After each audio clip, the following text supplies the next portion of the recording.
It's Red Eye Radio. Gary McNamara and Eric Harley talk about everything from politics to social issues and news of the day. Whether you're up late or you're just starting your day, welcome to the show. From the Uniden America Studios, this is Red Eye Radio. Hello and welcome. He is Gary McNamara. I'm Eric Harley. As my dad said many times when I was a kid, I don't care who started it, knock it off. Well, it's just getting ridiculous. I can't believe that this was said yesterday. I look at these words here and I just cannot believe this is unbelievable that this was said. Here it is. What? By establishing the same protections for every individual without regard to that individual's membership in a minority or majority group, Congress left no room for courts to impose special requirements on any majority group plaintiffs alone. Justice Jackson.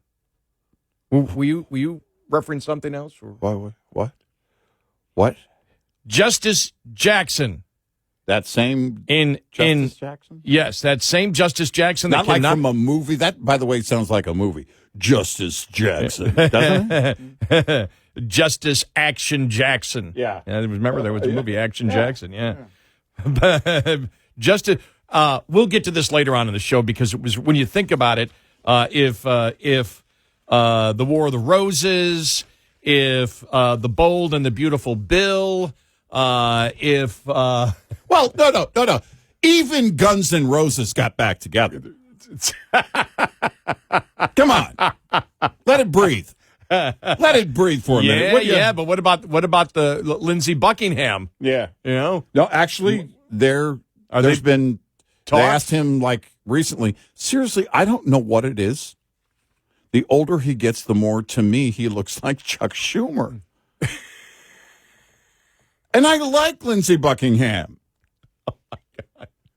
But it's weird. Yeah, it's just, he said recently something to the effect of, that would be up to Stevie Nicks. So. Stop with those unbelievably cruel personal attacks on Lindsey Buckingham. I know. Come on. That's hitting below the belt. I like Lindsey Buckingham. I love Fleetwood Mac. I like his solo stuff. But he's a great guitar player. The court cases yesterday would have been the number one thing if it wasn't for the blow up that happened. But here we are, Politico. Trump, White House aides signal possible détente with Musk. The first time I have seen the word détente in a headline in about 35, 36, 37, 38, 39, 40 years. Yeah. Signs of a truce are emerging in the increasingly bitter clash between two of the world's most powerful men. By the way, my other one was The Rich and the Restless. That must be a soap opera. President Donald Trump projected a air of nonchalance in an interview Thursday with Politico during the day of sparring over social media with Elon Musk. Separately, White House aides, after working to persuade the president to temper his public criticism of Musk to avoid escalation, scheduled a call Friday with Musk to broker a peace. Oh, it's okay, Trump told Politico in a brief telephone call when asked about the very public breakup with his one-time mega backer. It's going very well. Never done better. Trump went on to tout his favorability ratings, saying the numbers are through the roof, the highest polls I've ever had, and I have to go. So there you go. This was I support Donald. Was this Bill Ackman, the hedge fund manager, wrote, "I support Donald Trump and Elon Musk, and they should make peace for the benefit of our great country." Musk responded, "You're not wrong." And I was talking to you about another. There was another thing on X when I was going through everything after I woke up, and the same thing. Musk said the exact same thing. Well, it's and I saw that, in all of this, Elon Musk is now playing fourth dimensional chess. Oh, I saw that one along with Trump. Yeah, this is actually this. Yeah, you saw that? Yeah, this is actually contrived. Yes. It was planned. It was planned in part to separate Elon from Trump so that he could go back to running Tesla. And I thought, well, that would be a horrible plan because now everyone on the left and everyone on the right hates Teslas. Yes. Right? If you were going to do that, the MAGA group then would hate Teslas because people may not know, I don't know how much a group, but there were people on the right buying Teslas in support of Elon because he supported Trump. Right. That's happened in the last year, and it's a growing trend. You're seeing it everywhere where, there's lots of guys buying even the very expensive Tesla truck, the Cybertruck, and saying, oh, look, you got to buy one too. They're great and everything else. All of a sudden, jumping onto the EV thing. And I was like, it's still an EV, right? I mean, I know it may be cool, but it's still an EV. But that actually happened. Well, if this were some kind of plan to get, I guess, Elon Musk back in the good graces of the public in terms of being potential customers or actual customers of Tesla, well, it's not a good plan. You're basically burning down the entire house. By the way, I don't have a fascination with fire. I've used this analogy about burning things down over the last few days. Yeah, I don't have any fascination with fire. Last time I really did was when I was a kid, and I set my Evel Knievel action figure on fire because I wanted to see it actually in flames as it was jumping. But the stupid fireproof material just melted into a big plastic clump.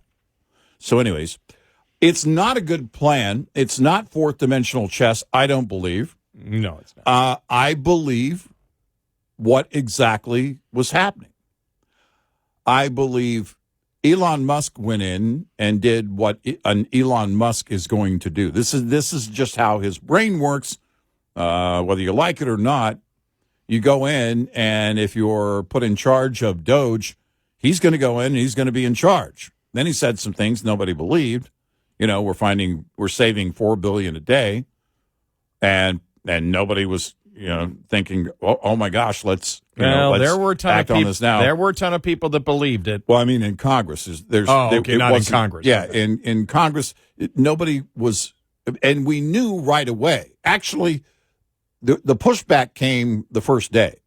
All the financial media groups were like, "There's no way this is happening," and people were questioning it. Now, online, the rank and file. I mean, again, people are believing AI stuff. They're believing that this is four-dimensional chess, and there's some greater goal of this rift and this meltdown that happened yesterday. Nope. Sometimes you have two people who are always in control of their situation. Trump has always been in control, even though he's, in business, he's had bankruptcies and everything else. He's always been in control. He's won the presidency twice and had the greatest political comeback in American history. Elon Musk is the richest man in history. And so when you look at the two mindsets, there's bound to be a massive clash the moment they disagree on something, because the difference between the private sector and the political realm, by the way, this applies to both of them. Trump he came out of the private sector and went into public service. He had never held public office. And in that first term, there was a lot of clashes where people were on board.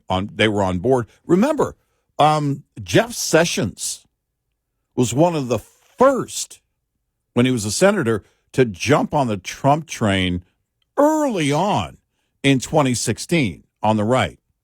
And there were a lot of people who didn't. Ted Cruz, at the point, remember the 2016 RNC at the convention, he said, vote your conscience, and, got some booze. And then next thing you know, he's working the phones for Donald Trump. The whole strange bedfellows thing. And we also said about Elon Musk, don't call him a conservative. First of all, I don't know where the conservative label applies anymore to anyone, but don't call him a conservative simply because in 24, he jumped on the whole Trump movement and everything else and donated a ton of money and did all of that. That doesn't make him a conservative. It doesn't mean that his mindset is this or that. He has long espoused cutting, government and deficits and everything. He's talked about that even back when he was, openly liberal or claimed to be a Democrat or wherever he was politically before he jumped on with Trump. None of this is surprising and shouldn't be to anyone, because these two individuals of who they are and the types of individuals that they are require them to do what they believe in, and it doesn't matter who is next to them. In this moment, they always do this eventually on their own. That's who Donald Trump is. That's who Elon Musk is. So it sort of fits this line in the Wall Street Journal. This pair of modest egos were never a good match for the long haul. Modest ego. I love that. Everybody's trying to guess, the drama of it and everything else, but and it, like I said, it destroyed my day yesterday. Mm-hmm. I got no lawn work done. I had all this. I had already gotten all mine done. I got up, or I stayed up at 7 a.m. I started my lawn work because I thought it's not going to get any cooler today. But I don't know if I was anticipating something big happening, but I thought I better get it out of the way in case something happens. Well, and sure enough, I first thought it was the Babylon Bee when I saw because I saw the Epstein thing first, and I was like, all right, what's going on here? Yeah. All right, when I'm like, wow, did a hacker get into Elon Musk's? Right. I'm thinking all this stuff. I start going to go, what in the world? What? And then, looking at the chronology of it. But when you look at the facts here in this case, because Elon Musk has even come out and said it wasn't about the EV. Of course, it was the EV credits. You said it. Mm-hmm. How do I know it? You said it. And at the same time, at the same time that Elon Musk has talked about cutting, he's also been fine with massive subsidies over the last couple of decades. Mm-hmm. So you can't have it both ways. Yeah. You can't talk about major cuts. And then the other thing that he did, we pointed out in saying basically he's being treated unfair because oil and natural gas, has, their subsidies. And as the Wall Street Journal pointed out a couple of days ago, it's not the same thing. Right. What the oil and natural gas companies get are exactly what every single company in the United States gets. And Musk was attempting to make the argument, and we talked about this a couple of days ago. He's attempting to make the argument that they're getting special subsidies when the people getting special subsidies, without question, over the last couple of decades, for anything electricity, alternative energy, EVs, whatever. Yep. Solar, wind, and EVs. Yeah. Solar, wind, and EVs are the ones that can't make a profit. Right. So they give them taxpayer cash. There's a big difference in there. And so that's a tightrope you've got to walk when you're trying to promote the fact that, doggone it, we got to cut. Hey, I want my cash. Yeah. You can't have it. You can't have it both ways. Right. In that. Now, true. You could see on X yesterday there were people posting all the things that Trump had talked about a balanced budget. Mm-hmm. And then, a lot of them were in his first term, but he said it again in the campaign last year. I mean, there's some stuff that was posted yesterday from 2013, long before he even ran. Yeah, that, and so that was making the rounds. Yeah. And that also exists that you have had. He's not the only Republican that's talked about the fact that we need cuts. And when it comes down to the budget, you never get the cuts that that you actually claim to have. But again, you're limited because I know this will be a surprise to the Democrats. Trump isn't a dictator. Yeah, exactly. And so, that you've got to try to get what you can try to get through Congress. You see Rand Paul. You and I played some Rand Paul. He goes, I'm not against this bill. I'm against making the bill better. Of course you're against the bill. Right. You hate this bill. We all know it. Yes. We all know it, but you can't. You've got to sit there and you've got to. in order to try to convince other people, you've got to soft sell it. But of course, Rand Paul looks at this and says, privately, this is horrendous. But he's out there saying, I'm not against the bill. I'm about making the bill better. I'm about making the bill better. I'm about well, then you're actually against the bill. You're against the bill. If Well, that's the thing. Yeah, if you wish to change the bill, you're against the bill. Right. Yeah. So many things were falling out yesterday. It was like, whoa, okay, let's sort this all out. First of all, the post about Trump and Epstein. Ooh. That's what set fire to the internet. That's what set fire to X. Yeah. And it was completely out of line. Absolutely, completely out of line. Let's look at the reality of the situation like that. We've known that Trump flew on Epstein's plane at one point. There's even Grok, which is owned by X, which is owned by Elon, said there's never been anything incriminating about Donald Trump in any of the information found about Epstein. If there's an association there are many people that took pictures with Epstein or maybe even got on Epstein's plane, and there's no wrongdoing, because if there were wrongdoing, the Epstein information was out there during the Biden years. They could have buried Trump with that, and everybody would have been on board with that, and it didn't happen. So you're implying something wrong was done, yet you offer nothing. That is absolutely out of line. 866-90-RED-EYE. This report is brought to you by Shell Rotella. With advanced synthetic technology, is designed to help keep your rig running with more mileage and less maintenance. Every driver knows the cost of replacing tires is a major expense. What if you could save on tire costs without sacrificing performance or safety? Consider retreads, a sustainable, cost-effective way to rack up your miles. Retreads have a reputation for causing that rubber debris or gators found on the sides of the highway.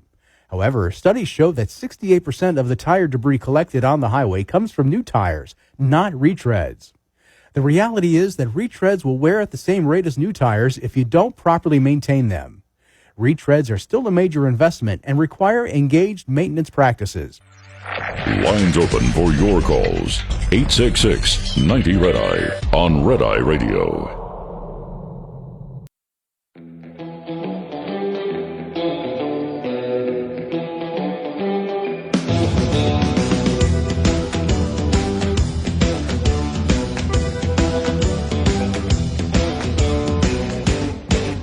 It's Red Eye Radio. He's Eric Harley, and I'm Gary McNamara. We've got some great audio about all the stuff that happened yesterday. We'll continue more about it, even though, like I said, Politico reporting a detente. We'll have that story, and also coming up, the Supreme Court rulings yesterday, all unanimous. You think about it, and in one of them, they basically said DEI's dead. In a unanimous ruling. Unanimous. And then on the whole Catholic Church thing, this is something that you and I talked about ages ago, where liberal justices were saying, well, because I think it happened in California, and it's where they said Catholic Charities is not part of the Catholic Church because they help everybody. Do you remember that? Yeah. Right. And this is still the argument. Right, yeah. Because they help everybody, because they just don't help Catholics, that because they help everybody makes them secular. And we said, well, that's the dumbest argument you could possibly ever come up with. That's ridiculous. Because you're making the case that Catholicism says only help Catholics. Which would mean also you only minister to people who are already believers. Right. Which is absolutely ludicrous. And that was a huge First Amendment victory for religion, and that was, again, unanimous.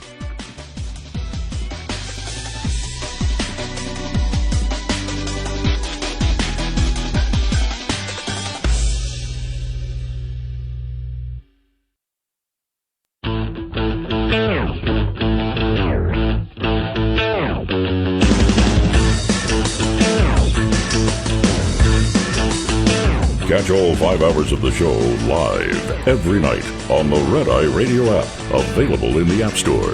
Red Eye Radio. And he is Eric Harley, and I'm Gary McNamara. Welcome and good morning. I mean, look at this. I found this about 20 minutes ago, so I was just going through all the different audio cuts, the back and forth on CNBC yesterday, all right? Ready for this? All right. On the whole Musk-Trump thing. Source familiar with the relationship between Musk and President Trump tells NBC News several factors are likely, but I can think of one really big factor behind his venting, including that the spending bill doesn't contain EV tax credits, and it gets rid of a lot of the green subsidies from the Biden administration. I mean, that's what Speaker Johnson said yesterday. I don't know if that's the case or if this is. No, it is the case. They're gone. I don't know if that's why he's mad, though. I think he's probably mad because this is Doge. He spent all this time there. They're going to do the rescission bill for the $9 billion they got. They're going to try and do it. I can understand Elon Musk being ticked off that he was in there doing Doge for months of his daily. I don't know why you're suddenly turning on Elon. I'm not turning on him. I'm not turning on him. Sounds like it. Did you read his quotes?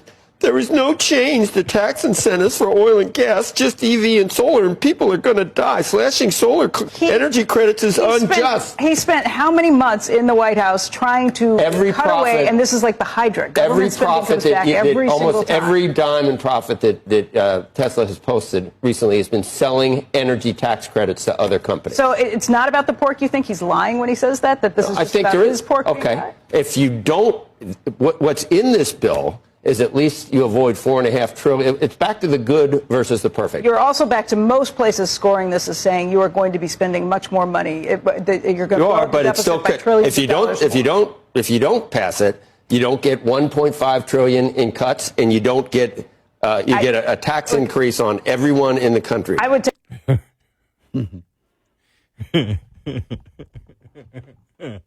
Yeah. Look, we said this about Musk. He should have never, the White House should have never bought into when he said $2 trillion, $5,000 Doge checks, because that Musk is the one, somebody said it to him, and he came up with it, and then Trump said, oh, yeah, it'd be a great idea. Then they were promoting the fact. The administration was promoting the fact, yeah, that's what we'd be looking for. Because remember, the media was all over, how would we get the $5,000 Doge check? How would that be handed out? And everything. It was like, you and I are like, stop it. Yeah. It's not going to happen.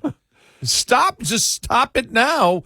And then it was, the $2 trillion. So people want to say that Trump hypes. Well, Elon Musk hyped the daylights out of this. Yeah. Where, who was it? What was the story the other day?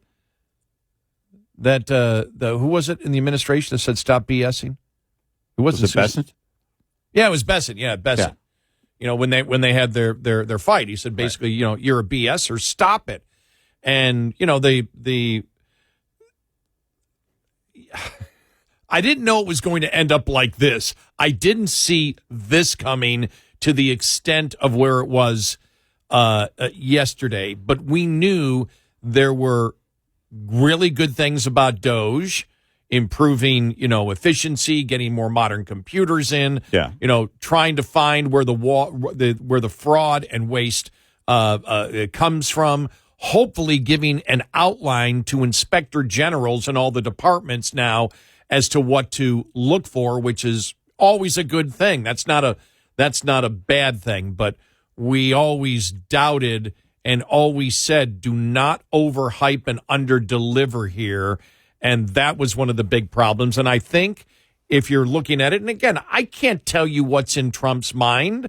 I can't tell you what's in Elon Musk's mind. I can only tell you the things that they have said and what they actually have done. And I think that now Elon Musk has enemies on both sides of the aisle, but when you overhype what Doge was going to do, you gave hope to conservatives that there was actually going to be cuts. And when all of a sudden it was down to $150 billion, which you're not even going to get that overall, cutting at all. That's, in the actual overall budget, or probably in Trump's budget coming up this year. The fact that the White House and even Kernan there on CNBC, the default position is we've got the $9 billion in cuts, and it's like, stop it.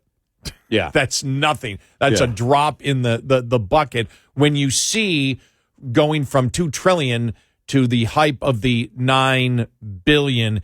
You realize the problem with cutting the federal government, and it's not going to be, Doge can't do it, Elon Musk can't do it, the president can't do it, Congress can't do it. The only thing that I see that will do it is when things become unsustainable and you have to start doing, you're going to have to be forced to do massive cutting. Mm-hmm. That's the only thing that's going to change this, and that could be 10 years down the road, that could be 20 years down the road, but if you wanted the final nail in the coffin of Doge or any serious momentum, inertia, whatever you want to call it, to cut government, Doge died yesterday. Mm-hmm. Yeah, the last nail in the coffin was put in. I said in Doge the day that the final appearance in the cabinet meeting of Elon Musk. And at that point, they were still at $150 billion. He said it that day, at least. I said, okay, that was it. They're closing the door on Doge. It was clear if you look at the series of events and how they wanted to ramp it down. And I think it was because of exactly what we pointed out from the beginning. You can't come out and promote this on this side when Capitol Hill's just going completely blank. First of all, you're going to have to change hearts and minds in order to get anybody to cut. But when you're saying $4 billion a day and it won't affect anybody, well, everybody knew that was a unicorn. Everybody knew that wasn't true. And you're not hearing anything, any kind of response on Capitol Hill. Now, on the other side of that is the GOP clearly has no intent and doesn't have any will to cut because the rank and file, the majority of them, don't want to cut. Because the public doesn't. Yeah, the rank and file. That's what I was saying. The small group of us that are still around are the only ones that are screaming this. There are only, again, a few fiscal conservatives now, and that's where we are. They don't feel that public pressure, which is why I said the other day with Elon Musk, we need to stop the bill, kill the bill. We need to, do all these things. Well, that's way too late. And one person, I don't care who that person is not about to change the hearts and minds of a public who has become conditioned to getting more each time. They're looking for it to get more every time. Don't cut. It hurts too much to cut. Doing things that hurt is hard. We don't like doing hard things. We don't want to do the responsible thing as a nation. It's on the rank and file. It's not on Donald Trump. It's not on Elon Musk. It's not on the GOP. It's on the people who put them into office and people who support them. Now, you're not going to, until there is that collective fire, that, again, I'm not obsessed with flames. There's not going to be, and we've seen it before. You and I are old enough to remember. But it's, until that happens again, if it does, I don't know what would make that happen again. But if it does, that's when you'll know it. It won't take Elon Musk trying to get everybody rallied. Elon Musk will be responding to everybody who's already rallying. There was nobody when you had the clean sweep back in 1990. And I talked about this many times. I became a talk show host in October of 89. Mm-hmm. And it was my listeners said, you got to participate. You got to come out and see. They're the ones that told me you need to come out and you need to be part of this massive nationwide protest. Yeah. And it was nationwide. Mm-hmm. And it was really, from the from the ground up, it was sort of like the Tea Party, but still the Tea Party was on a variety of different issues out there. But still you had, I'll never forget all the people with the brooms and sweeping, and we need a clean sweep of Congress because they're not going to cut. You haven't had anything like that. The Tea Party you had, but the Tea Party came really because of the bailouts. Yeah. That's when the Tea Party was first born. Remember those days? Mm-hmm. Well, the Tea Party calls Obama a socialist. That's the new N-word. Yeah. Right. Seems like a lifetime ago. Yeah. Yeah. But when you see, for example, the left has no love for Elon Musk, and now when you talk about conservatives, it's easy for them to look at it and say, well, yeah, Elon Musk said we need to cut more, but it's unfair that I don't get my tax credits. Well, you can't have it both ways. You've just destroyed yourself with any conservative who really wants to cut. You had those people behind you because you were trying to cut, and then because of his own posts. It's what he said. Nobody's reading into it saying, well, he's mad about his EV tax credits. How do you know that? Right. Because he wrote it on X. Exactly. And you can't have it both ways. You can't say, I'm the cutter, and doggone it, give me my tax credits. Yeah. Can't have it both ways. Right. It was like when Rand Paul did it. It was the salt tax way back when, wasn't it? When the salt tax first came up? Yeah, it's when Rand Paul talked about protecting and helping our friends in the blue states. This would be too hurtful to our friends. We're like, wait a minute. When has Rand Paul ever come out and said we need to be considerate of our friends in the blue state? This goes back 5 years ago, just so people know. Right. It goes back to 2017, even longer than 5 years ago. Yeah, wow, 8 years ago. 2017, 2016. Yeah. In the lead up to that. And then we did our research, and it was like, oh, okay. It's going to affect Kentucky. It's going to affect his state, which he should have said. Right. But when the problem is you should be able to come out and say, look, the people of my state are against this. And, we talked about how this actually helps the blue states, and we don't want to help the blue states continue what they're doing. We believe it's damaging to everybody that lives in those blue states, and through this is damaging too, because the SALT back then, that deduction was limitless. And there were massive, massive deductions in those blue states. And we don't want our people in our state to be paying for that. But again, they all will come out, and there will be some kind of virtue signaling in order to, when at the end of it is, we're looking at a national debt that's approaching $37 trillion. And we're looking at a situation where servicing the interest on the debt is becoming harder and harder. And once we can no longer service just the interest on the debt, then massive programs will just go away. There won't be any choice. I don't know when that will happen, but it's coming because there is no political will by the public. There's no screaming here by the public.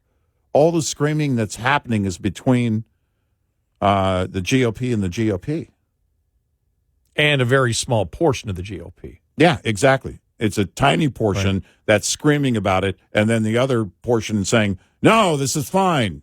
Right. And that's where we are, because that's where the public is. 866-90-RED-EYE. Get in touch with Red Eye Radio, toll free at 866-90-RED-EYE.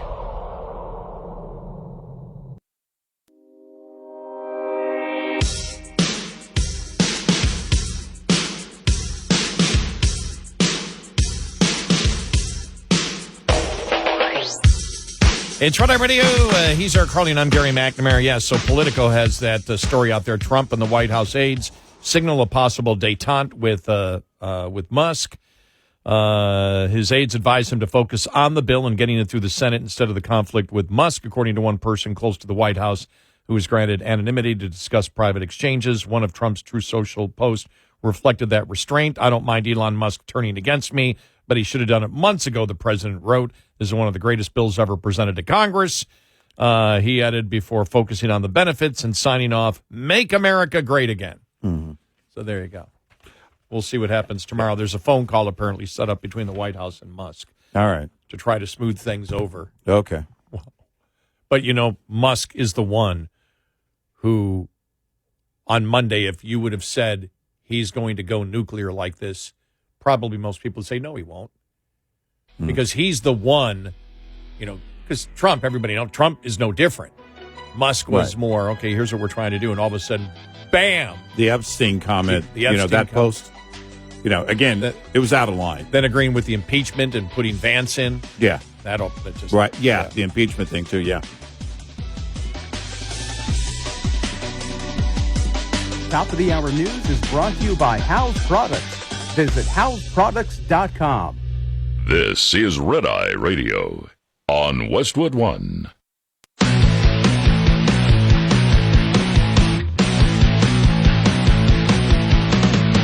Now, it's Red Eye Radio. Gary McNamara and Eric Harley talk about everything from politics to social issues and news of the day. Whether you're up late or you're just starting your day, welcome to the show. From the Uniden America Studios, this is Red Eye Radio. All across America. He is Eric Harley and I'm Gary McNamara. Good morning. Made it to a Friday. Happy Friday, everybody. So I'm reading this here because Elon Musk posted this. Is it time to create a new political party in America that actually represents the 80% in the middle? Yeah, okay. Yeah, it's called the GOP. And let me just see here. Okay. Yeah. Yes, 81%. Yeah. No, 19%. 4 million votes. All right. Yeah. Yes, it's time to create it. I mean, this is where it gets stupid. Mark Cuban checks it off. Now, Andrew Yang, remember him? Yeah. He reposted that with Mark Cuban doing it. Mm-hmm. And it's like, first off, my first thought was, so 80% want the massive cuts that you're saying is needed to balance the budget? Mm-hmm. That would be my first question. Mm-hmm. You think the public's there? Right. And then Andrew Yang writes, after, this whole thing about creating the new political party, imagine. I mean, this is the stuff that just gets to be delusional. I mean, it's like, come on. This is actually. How many times have we done this? I don't know. This is more entertaining than what we saw yesterday. Yeah. Andrew Yang.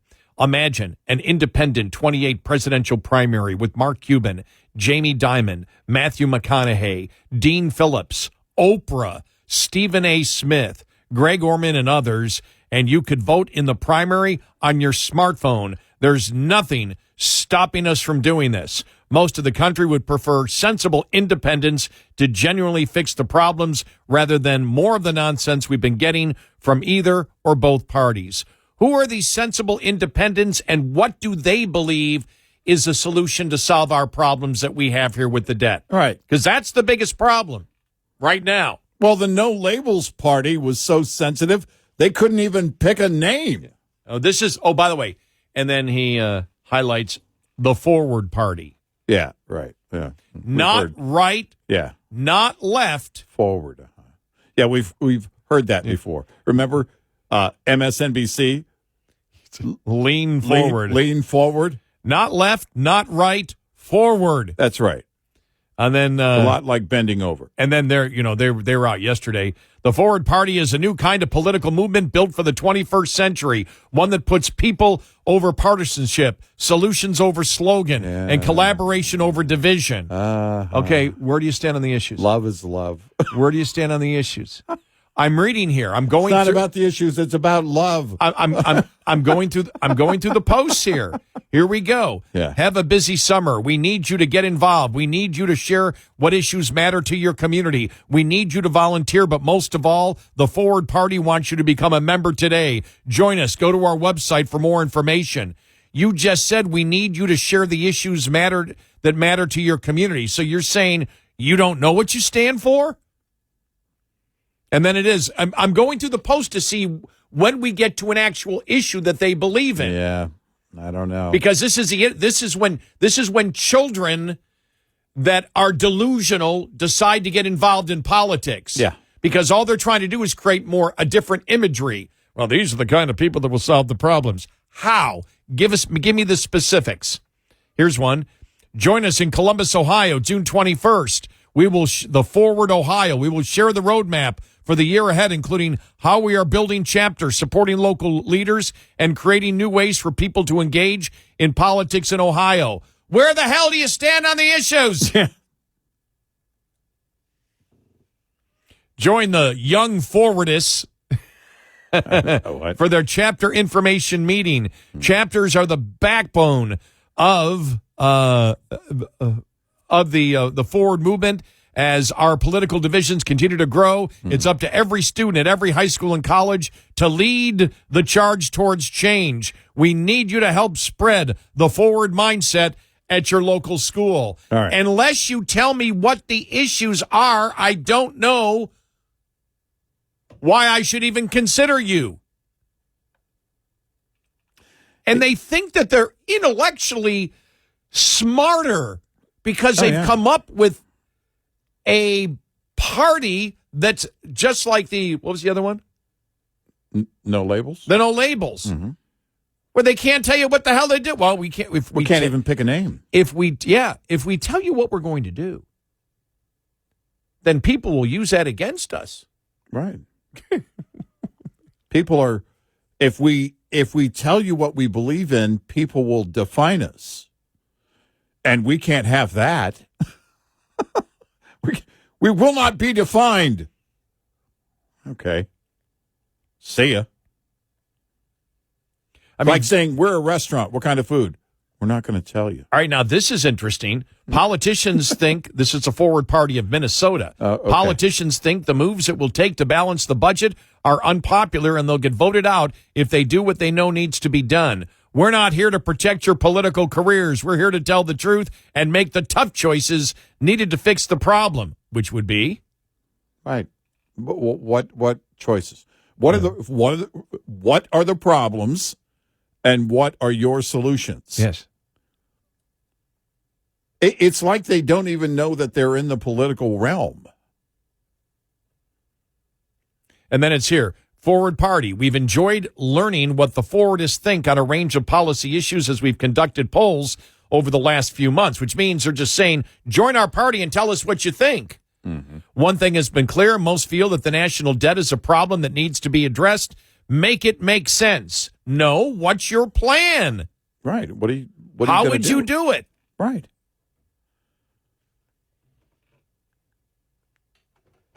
But, this comes from people not having convictions.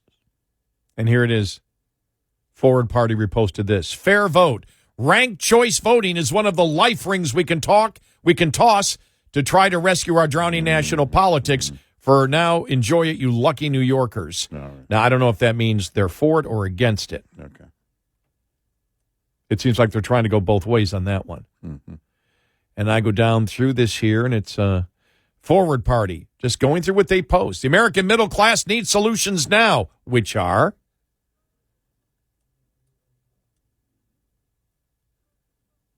it's Forward Party, celebrate Pride Month, June 2025. All right.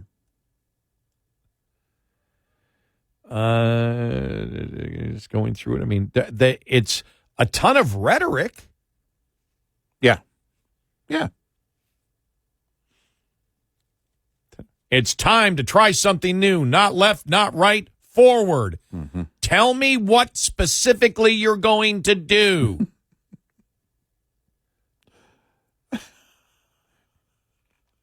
I swear to God, we're dealing with children. No, it is a child's mentality that they don't want to commit, but they want you to believe that they are committed to fixing the problems. They're not even committed to telling you the answers. They won't identify themselves at all. They want to get through in this ambiguous tone. You know what it sounds like? The everybody gets a trophy party. We're all winners simply because we exist. No, there are a bunch of losers. And that's required, in a free society. But if you're going to lead, you have to have conviction. This lacks all conviction. We're everything. We're everything to everyone. So they took the polling, all right? Last week, our polling highlighted the majority of forwardists believe that we need to raise both revenue and reduce expenditures to tackle the national debt. 29.6% increased tax on the wealthy. 2% raise business taxes. 34.2% remove tax loopholes. That's always a favorite, isn't it? Mm-hmm. Because it means nothing. 34.2% grow economy, not taxes. Mm-hmm. What would you specifically do? Right. I guess they could just pick one of them. It wasn't ranked choice voting. Well, yeah. Excuse me, ranked choice polling. Mm. Oh, my gosh. So, like I said, Forward Party of Minnesota, we need elected officials to speak with conviction no matter who they're talking about. Mm-hmm. Uh-huh. Okay. All right. Great. So, all right. Well, I've gone through like 20 of their latest posts, and it's like, what do you stand for? Well, we're still trying to figure that out, but we want solutions. Well, all the solutions are there, and they're limited in what the solutions are. Right. There aren't a billion solutions. There aren't a billion ideas that work. There's a few ideas that work, and there's a ton that don't. Well, but there are, on the bigger picture, there's one set of principles in terms of maintaining a free society. Mm-hmm. There's one very clear set of principles. And if you don't adhere to those principles, then you lose that freedom more and more. And we're experiencing this on many levels. If not for the $36 trillion in debt, if that didn't exist, China could go take a hike. Japan, other foreign debt holders. But as long as there is that outside control of the bond market, it's going to be a problem. And the greater the debt, the greater the problem. And we, as a society, don't care. Nobody cares to find out the very simple things of what's going on, and the information is out there. We just choose to put the blinders on and keep wearing them. And the more information that's made available, the bigger the blinders. Oh, man, my blinders aren't working anymore. We're saying blinders, not binders. We're not talking about Kareen Jean-Pierre at the moment. And so, that's reality. No, look. Is my car still run? Yeah. The lights still come on inside my house? Yeah. Can I still get food? Yeah. Okay. I can still sleep in my bed? Yeah. All right. Everything's fine. It's this delusional state that it'll work itself out. Or the thought that I won't be here when it crashes, so what do I care? Yeah. Which would be me. Right. Well, the way it's going, I don't know that. It's ramping up pretty quickly. We got so much to talk about here. Coming up, the Supreme Court decisions yesterday, which really, the soap opera stuff yesterday really destroyed the Kareen Jean-Pierre story and the story of the Supreme Court, which is a great story of what happened yesterday. That doggone Federalist Society. And a whole bunch more coming up, 866-90 Red Eye. Brought to you by FPPF, Fuel Power Max. Managing time is key. Successful owner-operators know that simply running hard is not enough. If it were that easy, anyone could do the job and expect the profits to roll in. It generally pays to slow down. There is a trade-off in higher costs, not to mention the increased risk for driving fast. If driving slower takes time away from you, you could find some of the ways to get it back.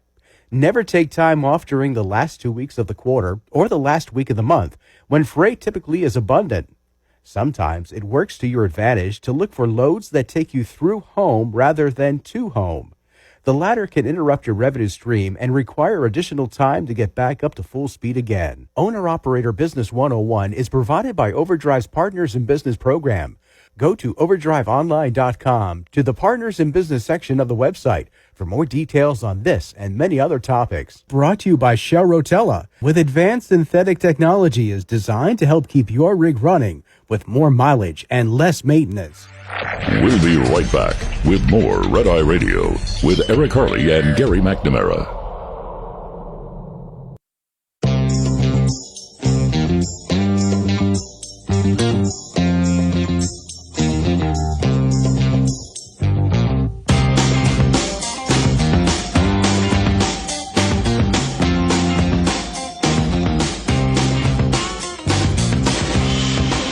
It's Red Eye Radio.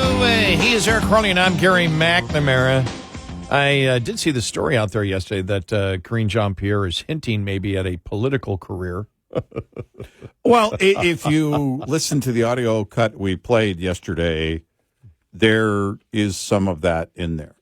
You know, it sounds like somebody who's at least putting their toe in the water.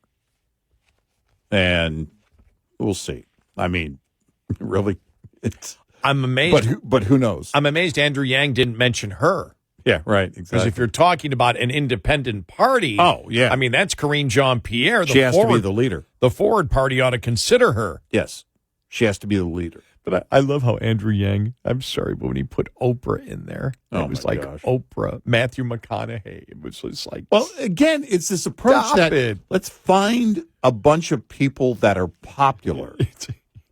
Well, but why are they popular? You're asking the public, to trust them based on their stardom, their celebrity. Say what you will about Donald Trump, and he was a celebrity, but he espoused views on I don't know how many talk shows over the years, specific views. Yep, yeah, and to the point that wrote a book almost every time he appeared, by the end of it, they asked him, "Are you going to run?" Yeah. And the left loved him and loved his ideas. So you can compare that. Now that might not be a good thing, though. Right. but today it doesn't. Think about this. He actually took positions. Yeah. Today it just takes a celebrity going, "We all just need to come together." Well, that's easy to do. That's a lazy approach. I'm not right. I'm not left. I love forward. I love everybody, and love is love. This isn't about love. I remember when I first met Independent Bob. That's what he said. He said, "Look, I know that you're a conservative. You're on the right, but I'm not on the right. I'm not on the left. I'm an independent, and I look at both sides of the. Go, what the hell do you think I do? Yeah." Yeah, look. What do you think? I'm just sitting. I go, okay, right. Show me the list. Give me the damn list. Where's the list of things that the right believes in? Mm-hmm. Because I don't know what I believe. Okay, the right. I like that label. The right. Here's what they believe. That's what I believe because I want to be part of that label. I remember we had a little discussion on that one. I said, stop being Stop. That's the elitist argument. But it's now he's a conservative. I want to make this clear. He won't say it, but he's a conservative now. But it's also this popularity contest approach. What you're saying is you want to be liked by everybody.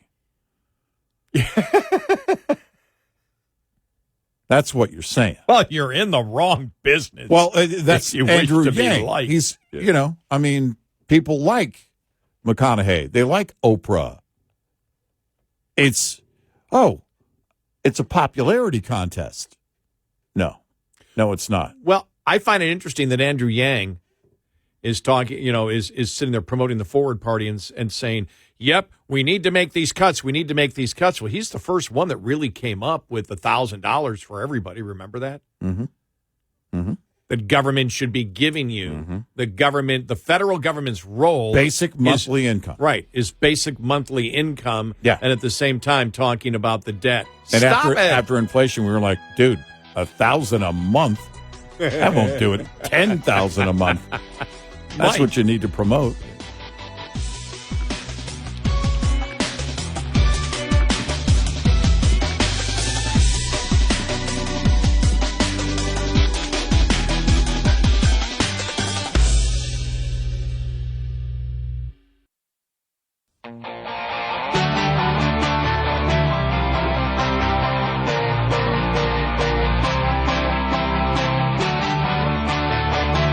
You're listening to Red Eye Radio from the Uniden America Studios.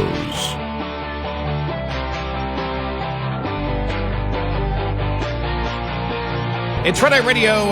He's Eric Harley, and I'm Gary McNamara. Download our Red Eye Radio app today, and you can listen when and where you choose. All right, here's Scott Jennings, okay? Breaking out the Pepto-Bismol yesterday. Yeah. Here we go. Bad for you to breathe into? No, this is what I'll be pouring this in my Newsnight mug tonight. Oh, Lord. Pepto-Bismol is what we all need here in the Republican Party. I thought it was some Jack Daniels. They might need that, too. I'm just, first of all, I just want to, I know that we have our differences here sometimes, but if you could give me a little dispensation for the next hour and not beat me to death. Look, here's the deal. The goals. Well, you don't have to. You don't have to defend either of these men. You could just tell us. And here's the problem. What you think here's the problem. They both have a point. Trump's agenda is in the bill, and he wants to pass it. That's his point. Musk is not wrong about the national debt, and he deeply cares about this, and that's his point. So their goals are not mutually exclusive, which is, I think, the rub. And for all these Republicans out here who, like me, have really enjoyed this coalition, this partnership. I mean, I firmly believe that the relationship and the partnership they formed last year saved America and put us on a path to saving Western civilization. And now this puts that in jeopardy. And so it's not just about the daily policy quibbles. It's about the larger cultural things are at play. So I'm going to have some of this tonight and hope for better days and better skies tomorrow because I still love them both. And I hate it when mom and dad are fighting. Go ahead and take us. Mom and dad are fighting. Well, look, we don't need any Pepto-Bismol here. No. Look, it's this thing.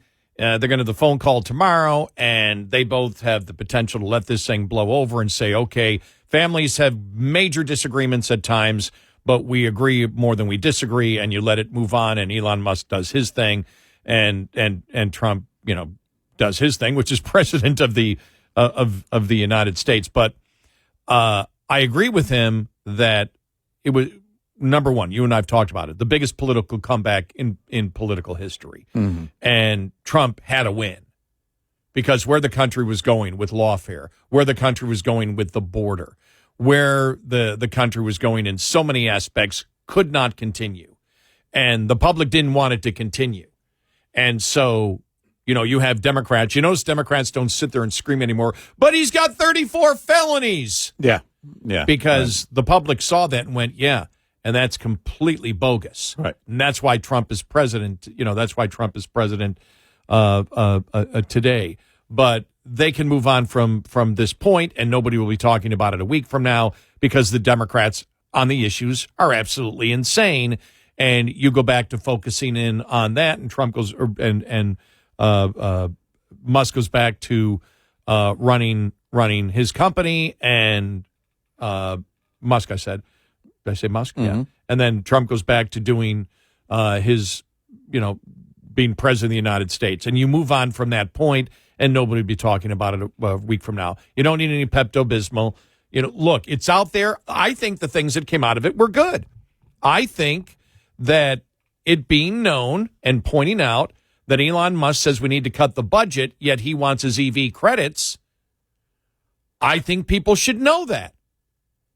I think what came out yesterday about Trump and everything he has said about the debt limit and how we have got to reduce the deficit and reduce the debt and all the things that he said in the past, which now seem to be, for many conservatives, lost in this bill, is also an important thing to bring up. Because why? What are you doing? You're bringing up the truth.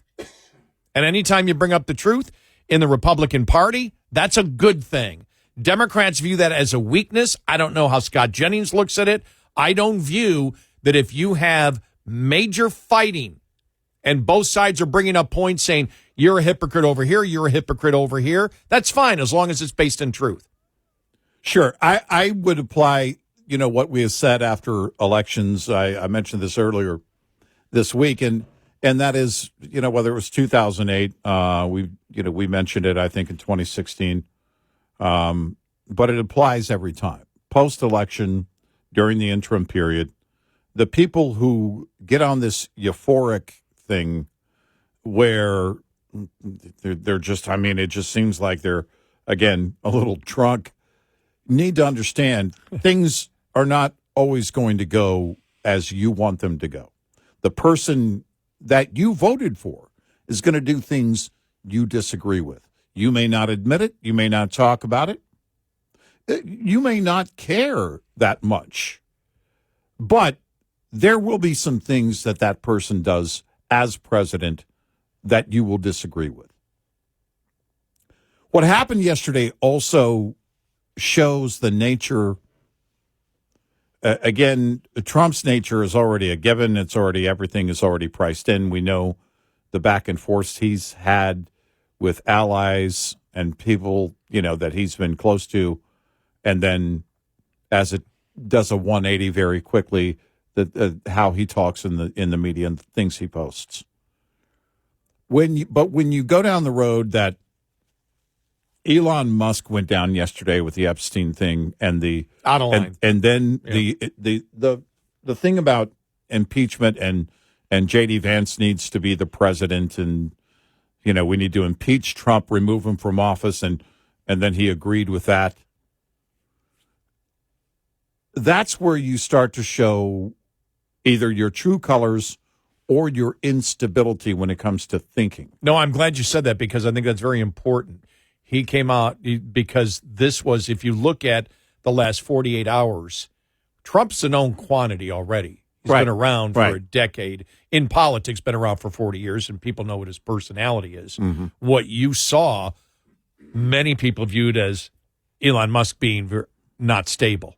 That's the thing. It really comes off as it's far less than thoughtful, and coming from a guy who's supposed to be a genius.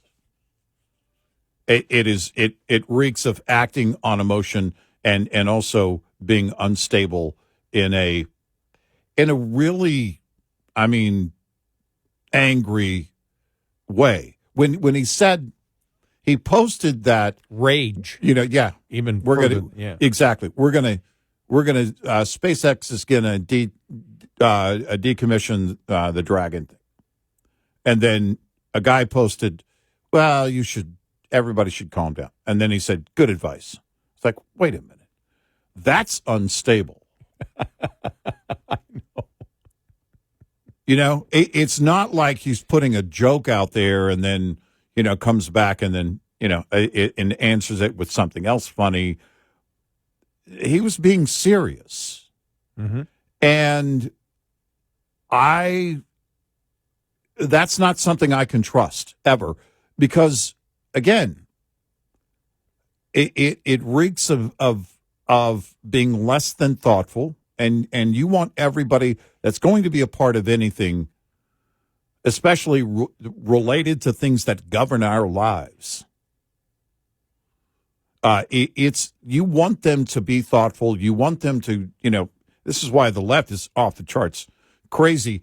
You can't trust them on any legislation because of where they are in the issues. It doesn't matter, what they say. It's how they behave. And with Elon Musk, he owns X. So posting on X is part of his behavior and part of issuing a statement. He's also the CEO, of these companies and runs, these companies, SpaceX and Tesla. And that's greatly concerning. It's not without effect. And if you don't have enough, if you don't have the wherewithal to control that, then something needs to change.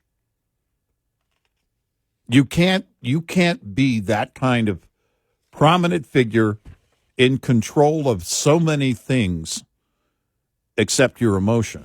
Remember, though, the Epstein thing, again, it was out of line, but it came after Trump posted, looking at the timeline here. The way to save money in the budget, billions of dollars, is to terminate Elon Musk's government subsidies and contracts. And contracts, right. and which brought about the SpaceX response, too. Yeah. Right. But the problem with that is you give the impression that you're giving out contracts based on people that agree with you. Right. Yeah. So that was, there's stuff across the board that you look at and go, all right, everybody just calm down, do whatever, Politico said there's a detente, and they're going to talk on the phone tomorrow, straighten the thing out. Elon, you go back to doing your business, get out of government completely now, because you can't be in there. Yeah, the thing about the contracts is a big deal, and it's worth pointing out and discussing here, because it's if we're spending taxpayer money on things because people agree or people help the person get elected. Now, of course, those contracts have been in place since before the 24 election. But right. It's exactly. And in fact, Trump was saying that that the previous administration, he was surprised the Biden administration didn't already terminate those contracts. But you don't terminate contracts based on a disagreement on a spending bill or anything else. If you find out that those contracts, the contractors involved, are not serving in the best interest of the American public, right, then we can have a discussion, and certainly you should pursue that. Or somebody can do it better. Right, exactly. You're getting your most efficient use of your taxpayer dollars. Right, but not because you have a spat. But this is all solvable. And part of the reason it's solvable is because of the insanity of the Democrats. As I said yesterday, this took out the whole Kareen Jean-Pierre thing, and I'm like, oh, okay, that's not a good thing, because that all relates to, again, did we have a shadow government? There was before this, the whole thing of Biden's statement. It was like, did Biden actually? The thing is, Biden's statement made it worse. Yeah. Because it's like, he didn't write this. Right. Biden didn't write this. Right. Somebody else wrote it for Biden. I'm like, oh my God, that's perfect. Yeah. But there's, the over the last couple of days, after the terrorist attack in Boulder, Colorado, and the Democrats wanting to defend, his family. Well, his family should get to stay. It's like, you can't win this stuff. They keep the best thing for the Republicans right now is they don't have any sane opposition. Yeah. They just don't have it. Schumer coming out yesterday, the everybody's going to die bill. Yeah. It's like, it doesn't go anywhere. They're like, well, no, that's not. Right. They always want it to. So this is totally, again, like Scott Jennings needs some Pepto-Bismol.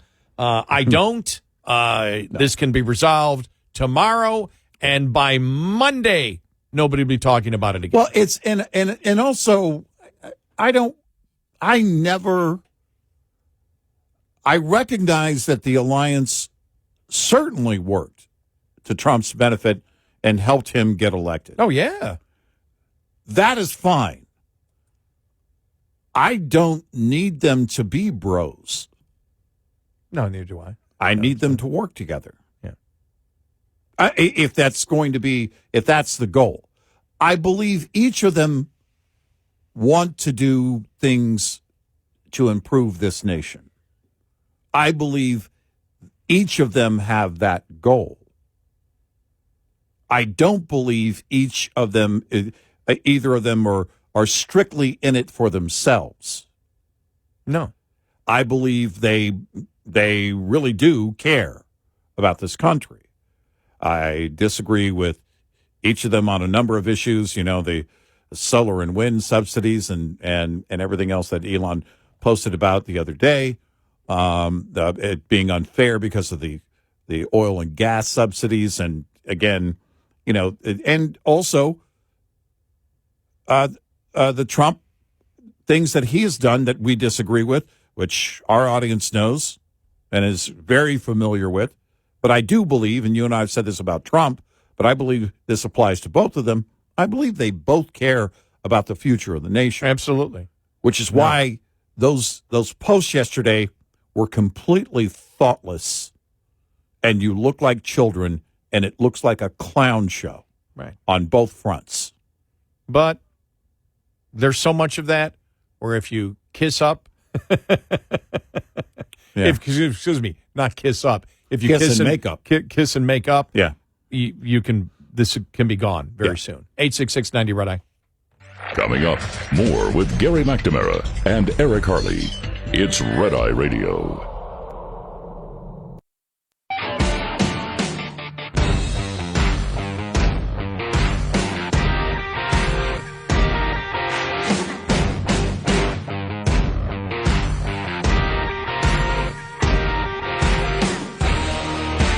It's Red Eye Radio. He's Eric Harley, and I'm Gary McNamara. Coming up following the top of the hour, the Supreme Court rulings yesterday. 3 unanimous rulings, which you just could you imagine if it wasn't the focus on Musk and Trump yesterday, what would the left have said about the rulings? They can't be happy. Oh no! Because I believe you set a precedent to knock down DEI. Yeah, no, it looks like it. Yeah, we'll go get over there it in just a minute.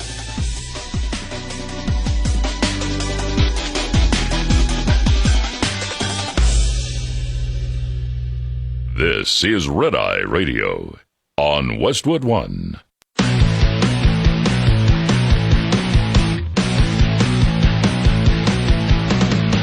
Now, it's Red Eye Radio. Gary McNamara and Eric Harley talk about everything from politics to social issues and news of the day. Whether you're up late or you're just starting your day, welcome to the show. From the Uniden America Studios, this is Red Eye Radio. All across America. We are Red Eye Radio. He is Eric Harley, and I'm Gary McNamara. Hi. Too bad all the stuff happened yesterday, because there was a great moment between Trump and the German Chancellor yesterday talking about D-Day. Yeah. It was fascinating. Here it is, just this little back and forth. I'm here, Mr. President, to talk with you later on how we could contribute to that goal. And we all are looking for measures and for instruments to bring this terrible war to an end.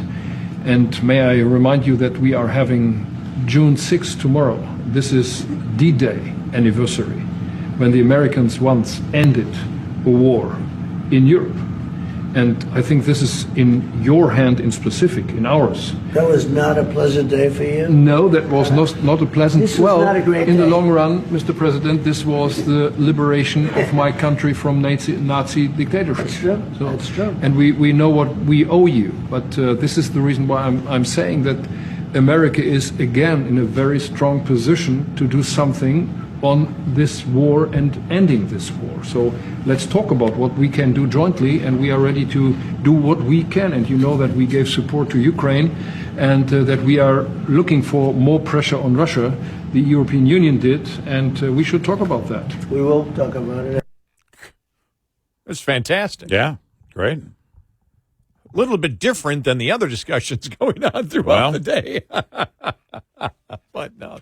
Yeah. I mean, that's the kind of stuff that got lost yesterday. But like I said, I believe that, the Sunday morning news shows are going to go crazy. That's why I said by Monday, the one thing about Trump is he can bring up 27 things in a day. So what you were thinking about the day before doesn't matter anymore. Well, it can vary from before noon and afternoon. You're right. So, and also, it will also be a real sign of how important it is.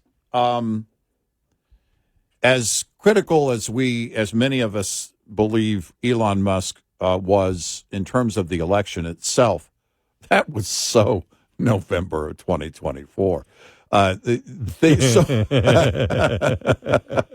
So many things have happened because, again, now is when since January 20th, is when the work is to be done. This is when the team has to work together. I don't care if the team likes each other. I don't care if they hang out with each other. I don't care if one team member's son is hanging out with the owner of the team. None of that is for me a concern, a plus or a minus. The question is the team working together? And ultimately, I voted for Donald Trump. I would have voted for Donald Trump without Elon Musk. And I want his agenda to be done. There are some exceptions. There are things we disagree with him on tariffs and on trade, but we do believe he's doing everything that he believes he's doing the best for the country and the economy, and outside of tariffs and things that, again, at specific countries. And it's this is the problem that you have when you just create this. I don't know when you buy into the whole bromance thing. Well, it's going to lead you off course. We have to remain focused as a nation, as a society, as to what the goals should be and what we expect from public servants. And as I said before, ultimately, each of these two individuals are, while they do collaborate with other individuals, especially President Trump politically over the years, those allies come and go. We've seen that. And even his first VP, not so much an ally these days, but he maintains on his own. And he's always, if you think about it, that's just kind of the personality that he is. It's the personality that Elon Musk is. These are two individuals who operate ultimately on their own, and that's just the way their individual minds work. That's who they are as people. The stuff that is important is what's going on Capitol Hill, and then you think about who's responsible. Well, the American people, they may say in polls, "Oh yeah, we should do something about the debt." But they don't actually want the cuts. They don't want to do the hard things.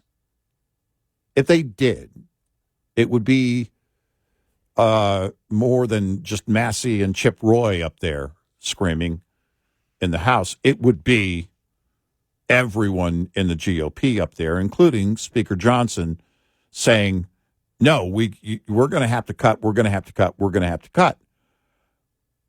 And you don't see that. You and I have been around long enough, and we know when that groundswell is there, when the grassroots thing is happening. It's not happening It's right not now. happening. No. There's a handful of us.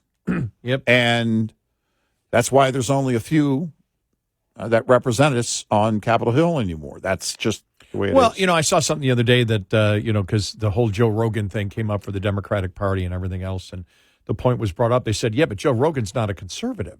Joe Rogan has been responsible, yes, for helping probably Trump win in some way, but he's not a conservative. Just a few years ago, he was a huge supporter of Bernie Sanders. Right. And so, he brought a lot of the populist liberals to the Republican Party, but and it may have helped Trump win, But when it comes down to it, it's always about ideology. It's not about people. Right. So the people come and go. The politicians come and go. The podcasters come and go. The talk show hosts come and go. The TV people come and go. That's the way that it happens. But are you pushing the right ideology? Are you the ideology? You think about it. The Constitution of the United States has outlasted everybody. Mm-hmm. Mm-hmm. And so probably the last and anybody that was involved with the last amendment to the Constitution is probably dead too.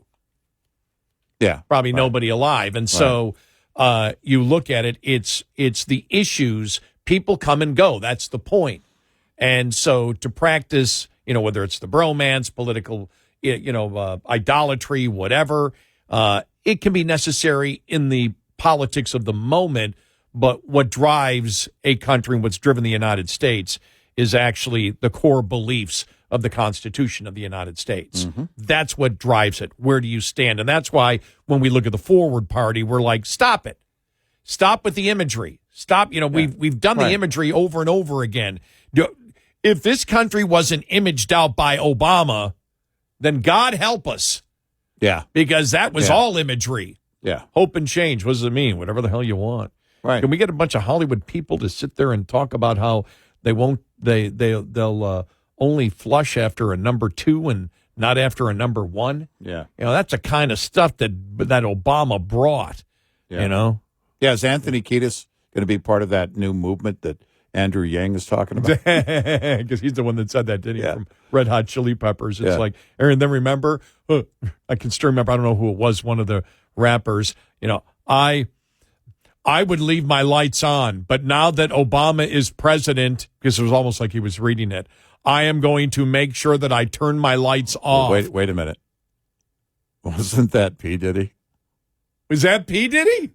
We got to go back and look. Oh, the pledge thing. We got to go look. We got to look that up. I can't remember if it was, but I think it was because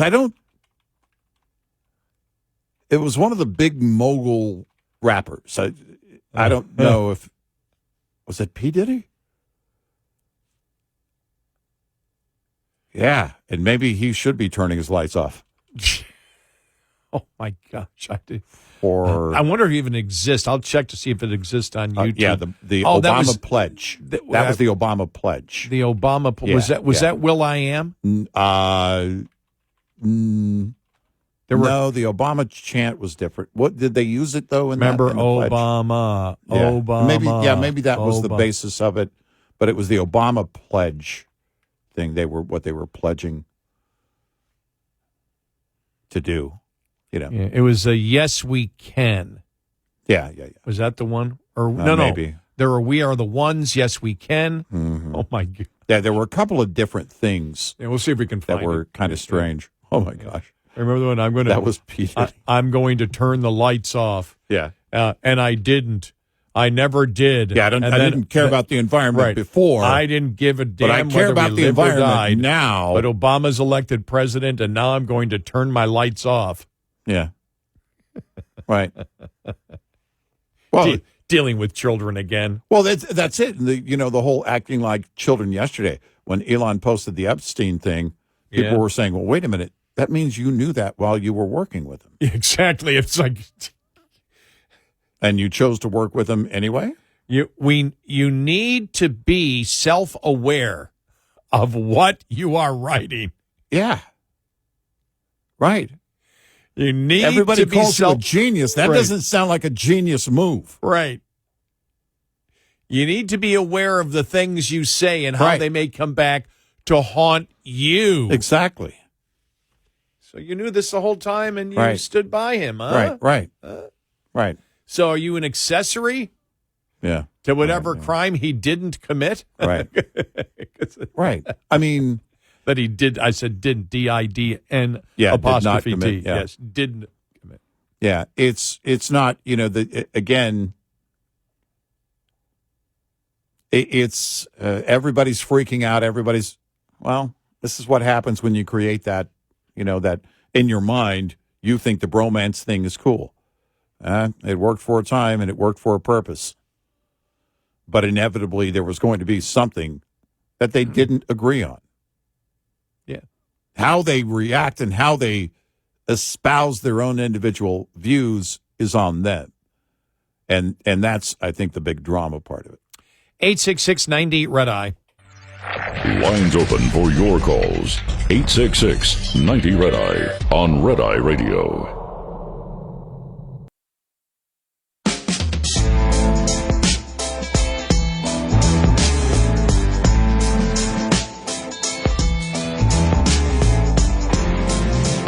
It's Red Eye Radio. He's Eric Harley, and I'm Gary McNamara. All right, I did find it. Yeah. It was the Pledge Allegiance to Obama, and it was P. Diddy, It wasn't was it? P. Diddy that said he pledged to turn the lights off when he left the room. He used to leave them on. Yes. But here, oh my God. All right, since we mentioned it, some of you may never have heard this before. Right. We played it, oh my gosh. Far too many times. Far too many times, but and you're welcome. It is a Friday. Yeah. We need to relax a little bit. Right. We need to have some fun. Right. We need to entertain ourselves. We do. And understand how delusional this country was for Obama. Yeah. Here we go. So let us summon a new spirit of patriotism, of responsibility, where each of us resolves to pitch in and work harder and look after not only ourselves but each other. I pledge to help end hunger in America by supporting Feeding America and our local food bank.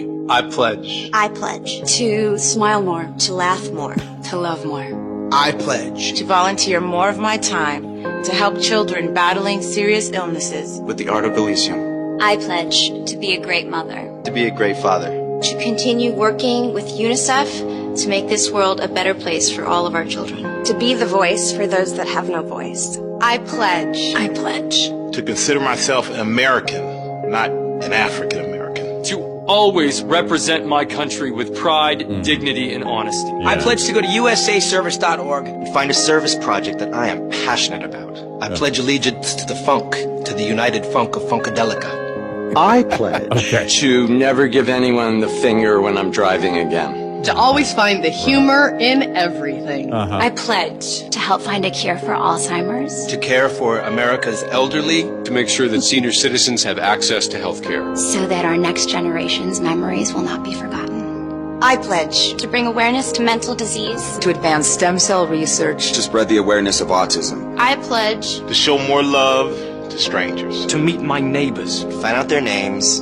I'm going to give them a smile and ask them how I can be of service to them. I pledge I pledge to be a better mentor to my younger sisters, To continue to be a mentor for big brothers and big sisters.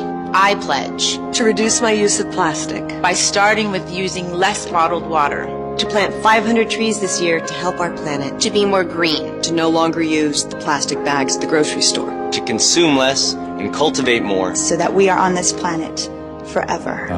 For the environment, I pledge to flush only after a deuce, never a single.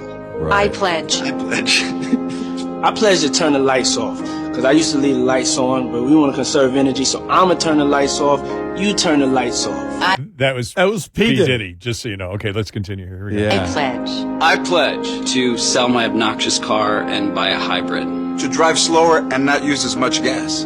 I pledge to volunteer my time To express the importance of arts education in our schools. To sell a culture of intelligence instead of ignorance. I pledge to help children understand that just because they come from a small place doesn't mean they can't dream big. I pledge to work to make good the 200-year-old promise to end slavery, To the abolition of 21st century slavery. To free 1 million people from slavery in the next 5 years. to fight, To become aware. to educate, to not give up To defend. issues that I care about. I pledge to be of service to Barack Obama. Yeah. And it was Jason Bateman on the. It wasn't Anthony Kiedis. I thought it was Jason Bateman. Jason Bateman on the flush after deuce only after. It's good. It's good to see that the level of commitment, because the one actress, because these poor souls had no idea Donald Trump was going to run and win twice. So, here they are, I'm going to laugh more. I'm going to smile more. Oh, that's big of you. Hey, we need everybody in. What's your pledge? What can you do? Smile? You mean, okay, you're just saying, so that's, your smile, that's your thing? Yeah, that's all I got. That's all I got. I'm sorry, did you want me to sit up off this couch or what? Remember, they are liberals, are never happy. Exactly. So to smile might actually be that's a huge accomplishment. An extremely hard accomplishment. I'm going to smile, and then further on, I'm going to smile no matter who they are or in any situation or whatever they were saying. And I was thinking, 2016 election. Let's see you smile after the 2016 election. You see any smiling now? Remember, the campaign of joy did not work out. No. For Kamala. Yeah. Remember that? Yeah. If I could go back on the set of this whole pledge thing, and travel back to then and go, okay, here's what's going to happen in the future. Now tell me, are you still committed to smiling?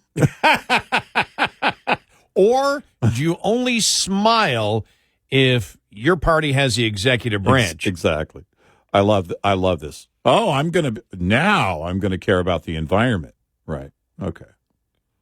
Yeah, P. Diddy. We know why you left the lights on, by the way. I'm going to plant 500 trees this year. Yeah, exactly. Oh, my gosh. Wow. Oh, my gosh. Yeah.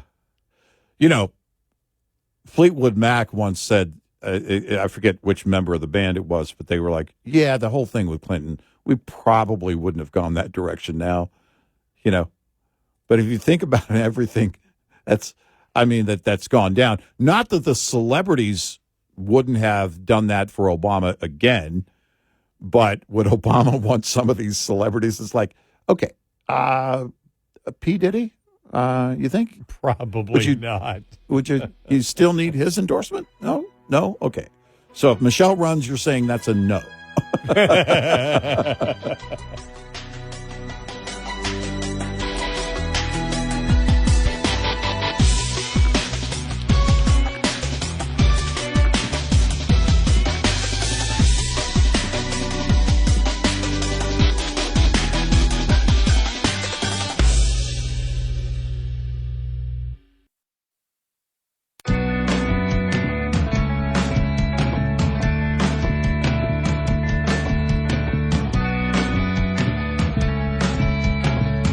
Catch all 5 hours of the show live every night on the Red Eye Radio app. Available in the App Store.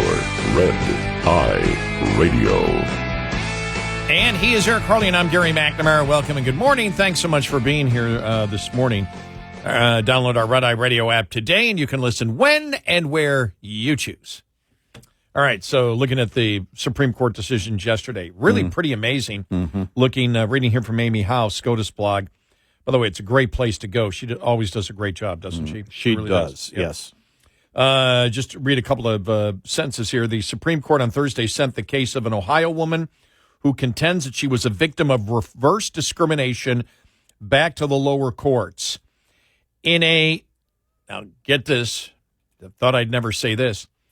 Read this. In a unanimous ruling by Justice Jackson, led by Justice Jackson, the justices agreed that a federal appeals court in Cincinnati was wrong to impose a higher bar for the case brought by Marlene Ames to move forward than if Ames had been a member of a minority group. Ames had worked at the Ohio Department of Youth Services for 15 years, starting as an executive secretary in 2004 and eventually becoming a program administrator. In her 2018 performance evaluation, Ames' new supervisor, who was gay, indicated that Ames met expectations in 10 categories and exceeded them in an 11th. The dispute began in 2019 when Ames applied for a new position within in the department. Not only did she not get that job, but she was also demoted to a previous position where her hourly salary was just over half of what she had previously been making. Ames filed a lawsuit in federal court alleging that she had been the victim of employment discrimination based on her sexual orientation. The department had hired a lesbian for the position that she had sought, she contended, as well as a gay man to replace her after she was demoted. The United States Court of Appeals for the Sixth Circuit threw out Ames' sexual orientation claim. Why?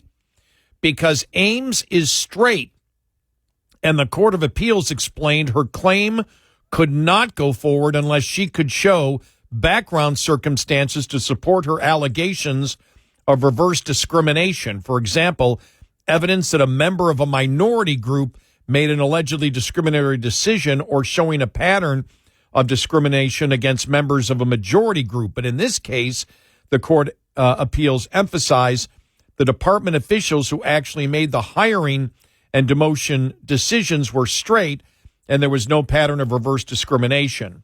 In the 9-page decision on Thursday, the court revived Ames' claim and sent the case back to the lower court for another look at the proper standard. Federal employment discrimination law, Jackson explains, prohibits intentional discrimination based on race, color, religion, sex, or national origin.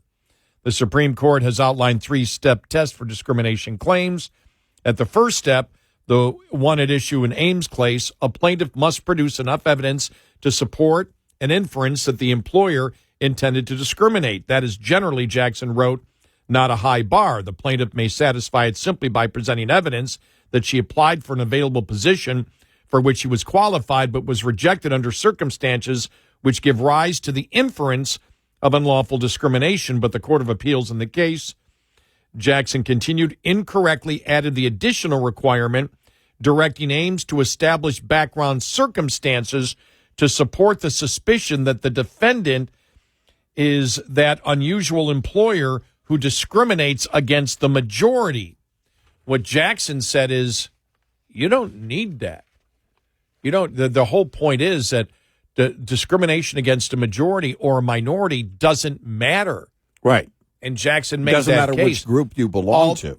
Right. All that matters is you've been discriminated against. Well, in that ruling, when you look at it, the DEI, critical race theory, and the DEI that came after it is all based on the fact that, and we've heard it before, you can't discriminate against the majority. Yeah, the Sixth Circuit's rule, Jackson wrote, is inconsistent with the text of the federal employment discrimination law, which bars discrimination against everyone without distinguishing between members of a minority group or members of a majority group. It doesn't matter which group the individual belongs to.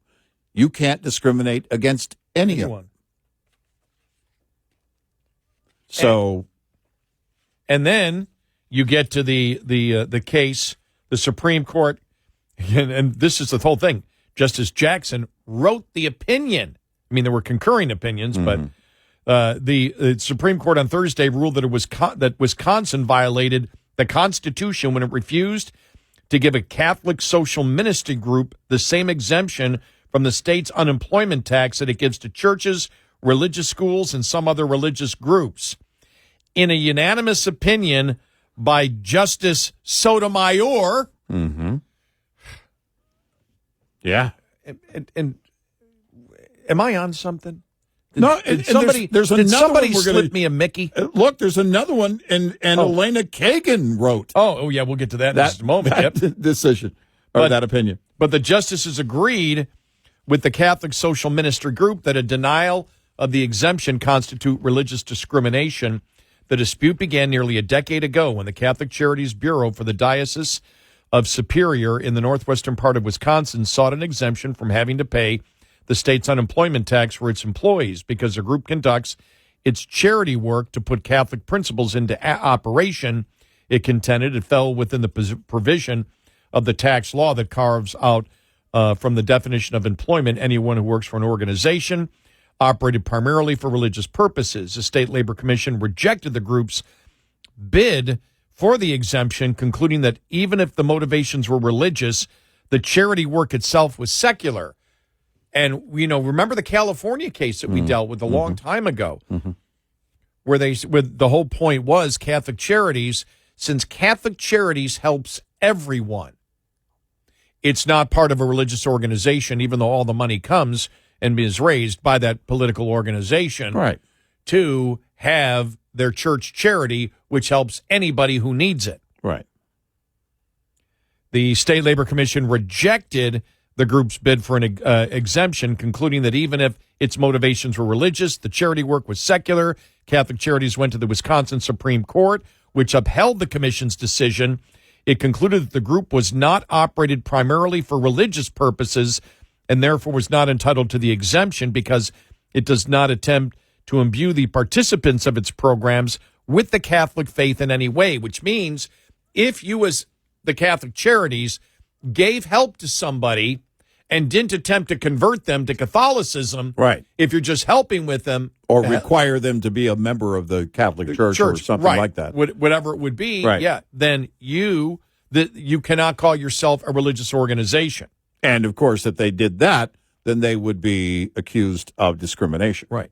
Catholic Charities then appealed to the U.S. Supreme Court, on which Thursday reversed a law that differentiates between religions along theological lines, Sotomayor explained. It's textbook denominational discrimination. The case, Sotomayor continued, involves precisely that kind of discrimination.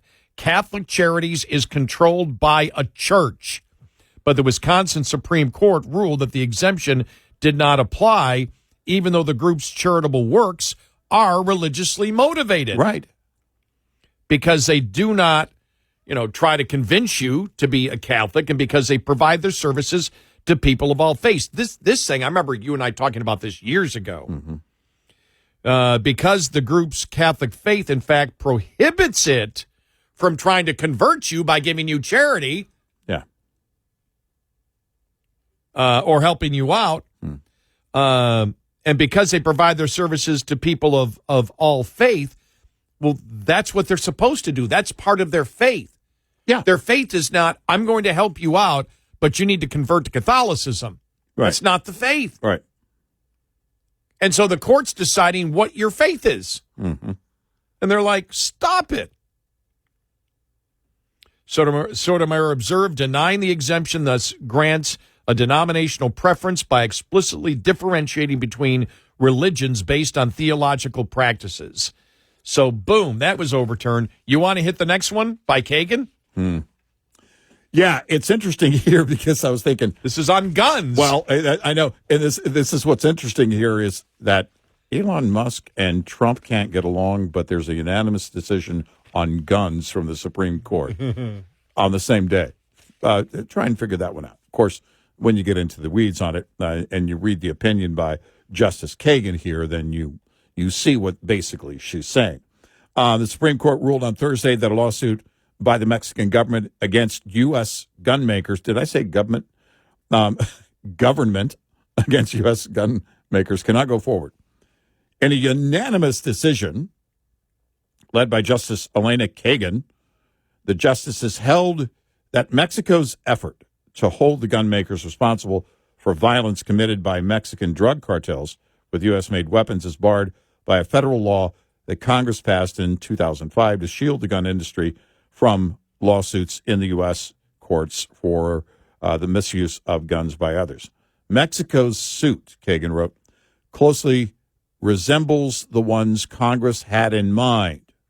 This is, where it gets to her very liberal side. When it passed the law, it seeks to recover from American firearms manufacturers for the downstream damage Mexican cartels members wreak with their guns. Basically saying this was the entire intent of that law. It was created to basically protect the gun makers, from that liberal point of view. Mexico itself has very stringent gun laws, making it virtually impossible for cartels to obtain guns legally there. The country has just one gun store and issues fewer than 50 gun permits per year, despite its efforts to strictly regulate guns. However, Mexico ranks third in the world in the number of gun-related deaths. Again, this is coming from SCOTUS blog and Amy Howe. But if you look at that, it really comes down to this. In 2005, there's a law created by Congress. That law's in place. It still applies. If Congress wants to change it, they can change it. Well, but that's why it's still huge that Kagan did it, because Kagan, again, recognized a congressional law and said, this is the law. Right. And so, yeah, it doesn't matter to that end. Right. Doesn't matter. Basically saying that if they want to change it, they can change it. Right. That the downstream effect comment is, basically, this is what they were looking. This is in part what they were looking to protect. But that's in essence a constructionist decision by her. Overall, yes. Right. The court, doesn't matter what her own opinion is. Right. She said Congress passed the law. I don't get to change the law. Mm-hmm. Yep. Congress passed the law. Yep. I interpret what the law is. Yes, to that effect, the elected yes. representatives. Right. Yeah. Yep. And it's kind of like when they were talking about during the hearing and the arguments portion of Obamacare. It was said by one of the justices that said, look, if Congress wants to change it, they can change it. But they wrote it this way, specifically. And then everyone in the room, there was laughter in the room. And the reason they laughed is because it was a liberal Congress that wrote it. And by the time the hearing happened and the arguments at the Supreme Court were being made, it was the Republicans who were in charge on Capitol Hill, and everybody laughed like, yeah, that's not going to happen. And, of course, Chief Justice Roberts rewrote the law from the bench, so it didn't matter in the end anyway. 866-90-RED-I. Get in touch with Red Eye Radio, toll free at 866-90-RED-I.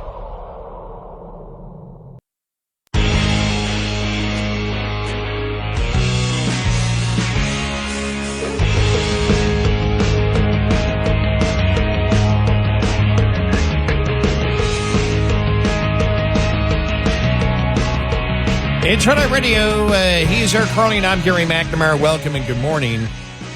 Well, it was interesting because looking at the Axios article, Bidenworld goes scorched earth on Kareen Jean-Pierre. So now Democrats are saying everything that Republicans said about Kareen Jean-Pierre that they were called sexist and homophobic for. Yeah. Remember that? Yep. Everything that the Republicans said about Kareen Jean-Pierre, now Democrats agree with. Yeah. And we'll get to part of the article and why it matters. Yeah. And we always, whenever we talk about Axios, we always say that because they always have it in their story. Why it matters. You're too stupid. If I continue to read, don't I already, or do I even care why it matters? Well, my whole life. I just know that it matters. My whole life, I never had to be told why any story matters. I sort of figured it out myself. Well, if I'm reading the story, it matters. It doesn't matter why it matters. It only matters that it matters.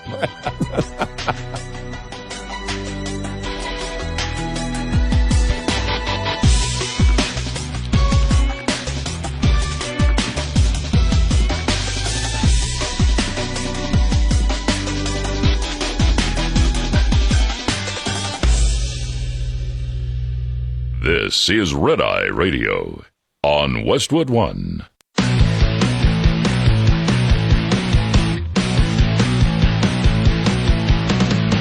Now, it's Red Eye Radio.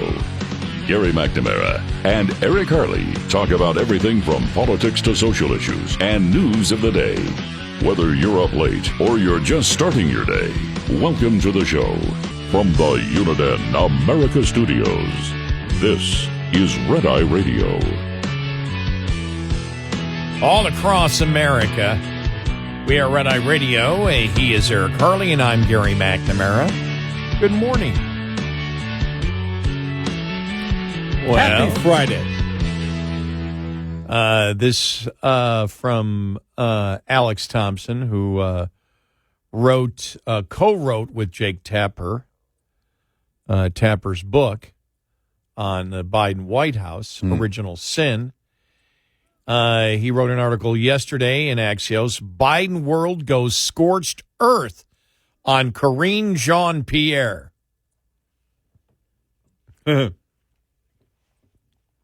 Many of her former colleagues think Jean-Pierre, the face of the White House for more than 2 years, was part of the problem, according to interviews with more than 24 former Biden administration officials. Jean-Pierre's announcement Wednesday led former Biden aides to tee off on her. Many quietly had fumed for years, believing she was incompetent at her job at the White House podium and more interested in promoting herself than Joe Biden. News of her book, Independent, A Look Inside a Broken White House, Outside the Party Lines. By the way, that's a little bit too long of a title for a book. And the announcement of the new book and that she was leaving the Democratic Party was the final straw for many people who worked with her.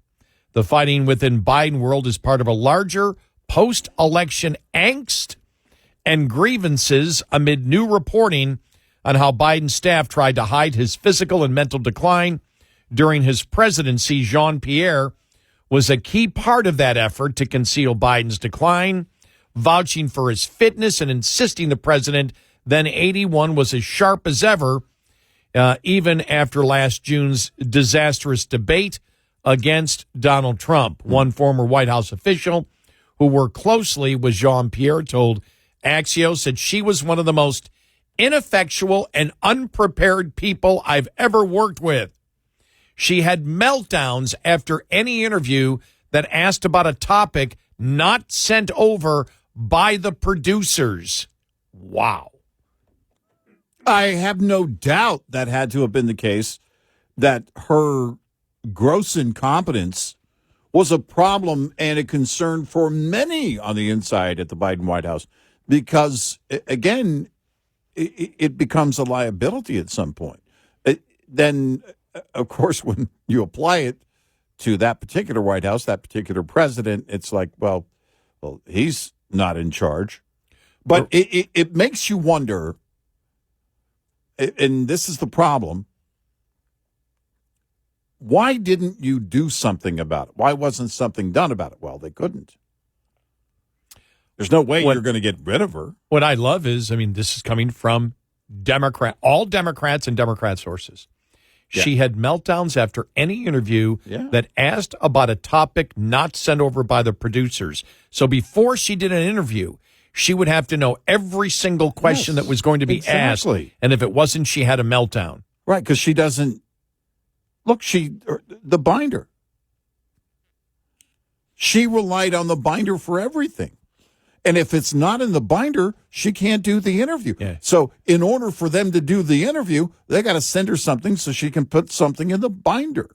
The official said she didn't know how to manage a team, didn't know how to shape or deliver a message, and often created more problems than she solved. I think the best thing was when, I forgot who wrote it yesterday, said every one of her press conferences was promoted by Republicans on X. Every time she held a press conference, it was used against the Biden administration because of the unbelievable gaslighting. Mm-hmm. A former Biden communications official threw more wood on the fire. Man, the fact that she thinks she can position herself as an outsider when you not only have enjoyed the perks of extreme proximity to power, which bestows the name recognition needed to sell books off your name, but you actively wield it from the biggest pulpit there is as breathtaking as it is desperate. It's difficult to see how this is anything but a bizarre cash grab. Another former White House official, by the way, all Democrats, familiar with the dynamics, told Axios the amount of time that was spent coddling Jean-Pierre and appeasing her was astronomical compared to our attention on actual matters of substance. A former senior spokesperson in the Biden administration added, "It's hard to believe someone could look at the past year and genuinely think the party left Joe Biden. That's why I'm leaving the Democratic Party." A former White House communications official added, "Today, Kareen lost the only constituency that ever supported her, party line Democrats." Jean-Pierre did not respond to requests for comments. The intrigue, despite long-standing internal frustration with Jean-Pierre's performance since she took over as press secretary, Biden aides largely had stayed silent because she was seen as untouchable given her close relationship with Jill Biden's top aide. During Biden's presidency, Anthony Brunel, one of Jill's top aides, had a hand in hiring many White House aides who were prioritized by their loyalty. Jean-Pierre also caused internal drama by repeatedly blocking National Security Council spokesperson John Kirby from joining her at the White House podium, even when national security issues were at the forefront of the news. And then they write, a Biden spokesperson declined to comment. Yeah, some Biden aides said Jean-Pierre's tenure was complicated by her work with the New York-based publicist. Jean-Pierre was the focus of several magazine profiles and appeared on The View. At one point, she wanted to appear on The View once a week.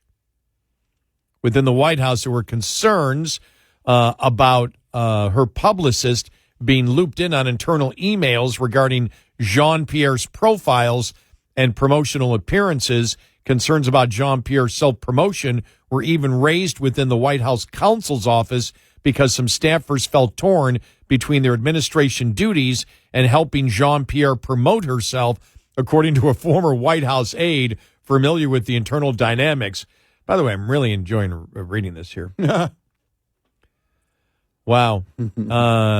In February 24, her publicist asked to go off the record and denied she was working with Jean-Pierre to navigate or boost the press secretary's public profile.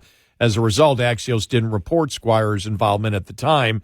Internal White House emails obtained later on by Axios, however, shows that the publicist was copied on emails relating to Jean-Pierre's publicity work. The messages included a September 2023 email describing plans for a Vogue magazine profile. Wow. Yeah. As for comment Wednesday, the former publicist told Axios, Kareen and I did not decide to engage on any professional level until after she left the White House.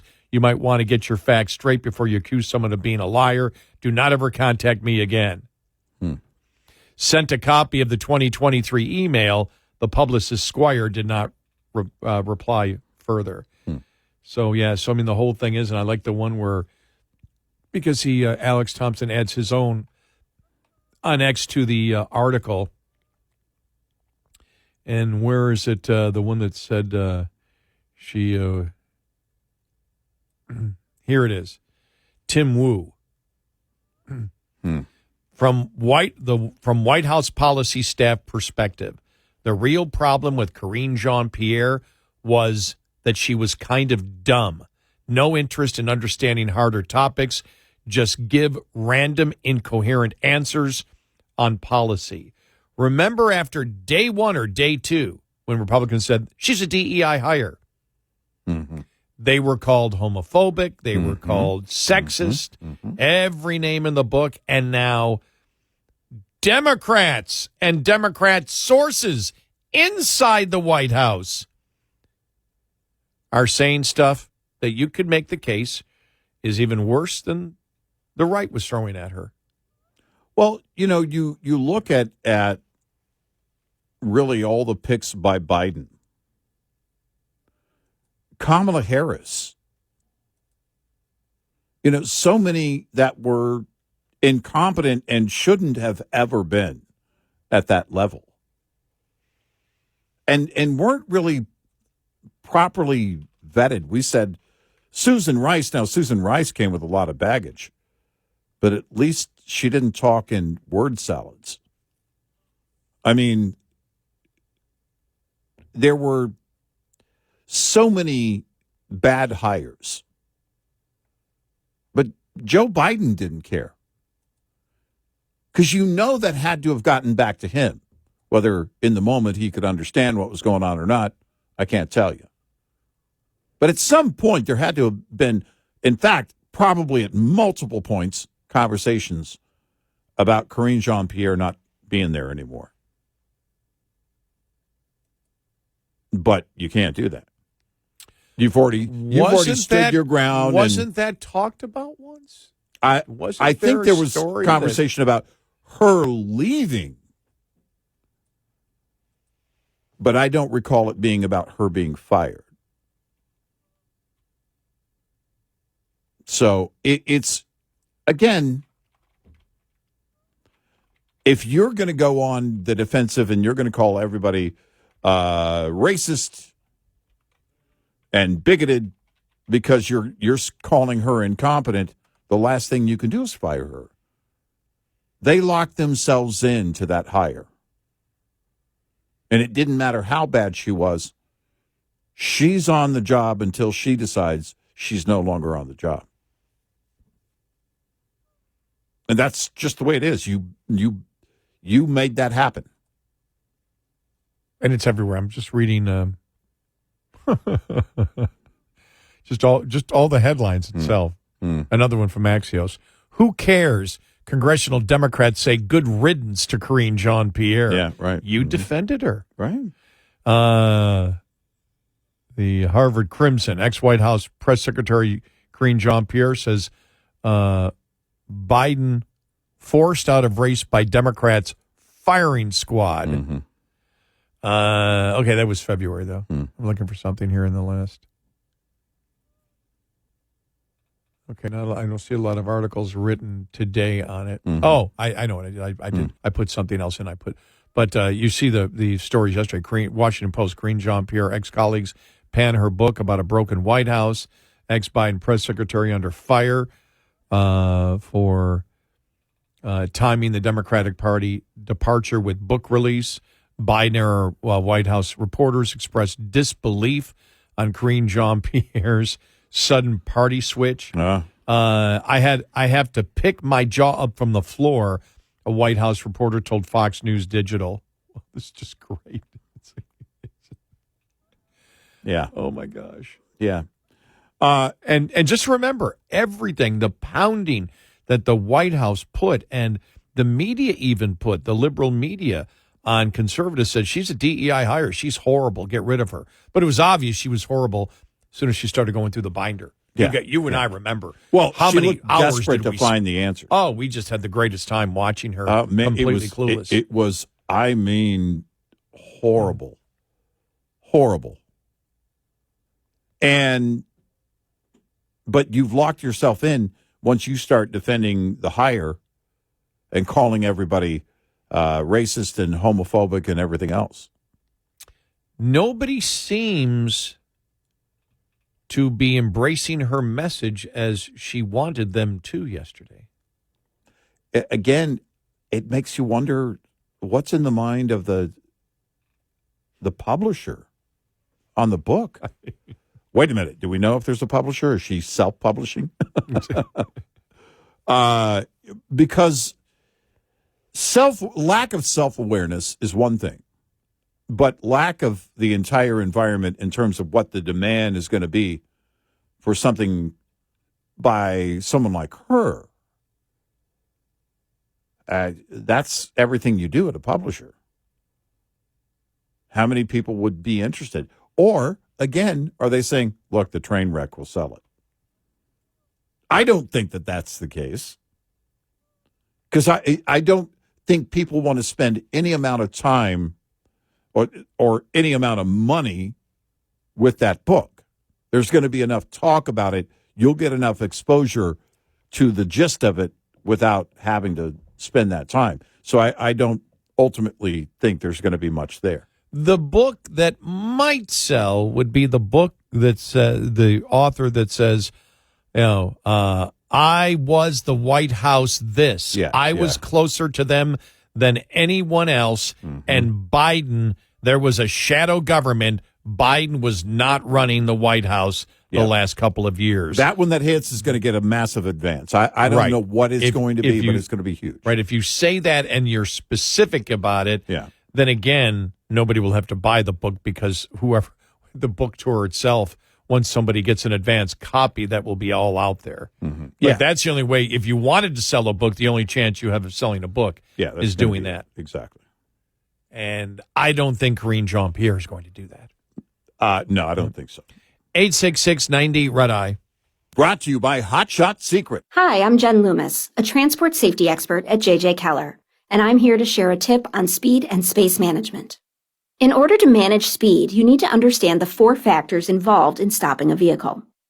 Perception distance is the distance a vehicle travels from the time you see a hazard until your brain recognizes it.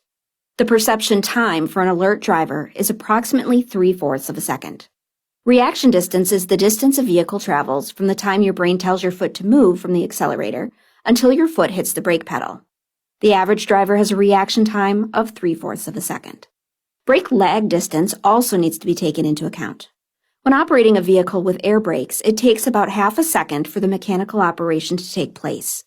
Finally, braking distance is the distance it takes a vehicle to stop once the brakes are applied. Braking distance is affected by the weight, length, and speed of the vehicle, as well as road condition. This tip was brought to you by JJ Keller and Associates. Visit us at jjkeller.com. We'll be right back with more Red Eye Radio with Eric Harley and Gary McNamara.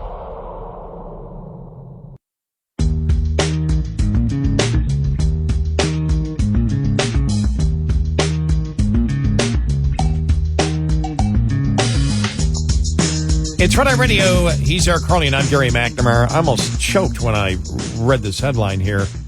Just going through the New York Post, see what was in there. The lead headline.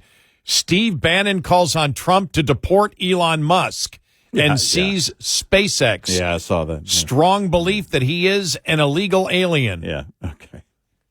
All right. Okay. Well, I was thinking, though, yesterday, I thought, you got to be careful which side you choose in the fight. The Trump side or the Elon Musk side, because one could get you banned from X and the other could get you deported. So be careful. Sorry. We would have, if that were the case, we would have known that for a long, long time. If Elon were not here legally. Yes. Yeah. That would have been known ages ago. Well, we did. It's just like the Epstein post by Elon on Trump. Yeah. Yeah. If there was something there, that would have been the thing. Yeah. For the left. We did agree with two things in the last 10 days with Steve Bannon. We disagree with his last statement. Yeah. Sorry. Yeah. No. Wow. Look, if you don't agree with the guy, if you don't like the guy, that's fine, whatever. But I don't think we need to make things up. I'm laughing at the sub-headlines here. Elon Musk baby mama offers Trump breakup advice. Yeah. It is the New York Post. Yeah. They are part tabloid. Yeah. Is Taylor Swift going to have a breakup album about this breakup?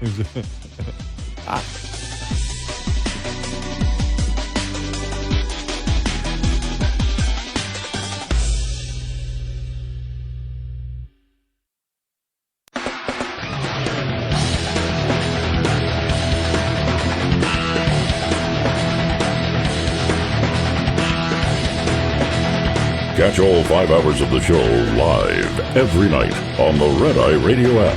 Available in the App Store. Red Eye Radio. And he is Eric Harley, and I'm Gary McNamara. Thank you for being here. Looking here, some economic numbers, the employment numbers coming out today, right? Yes. Mm-hmm. What do you call it? The ADP came out earlier this week. 37,000. I did find out. I asked the other day. I think I asked it on the air because I was seeing it was some Trump surrogate saying that I forgot what the other positive economic numbers, but I remember saying, and 4.6% growth. Remember I asked, where'd that come from?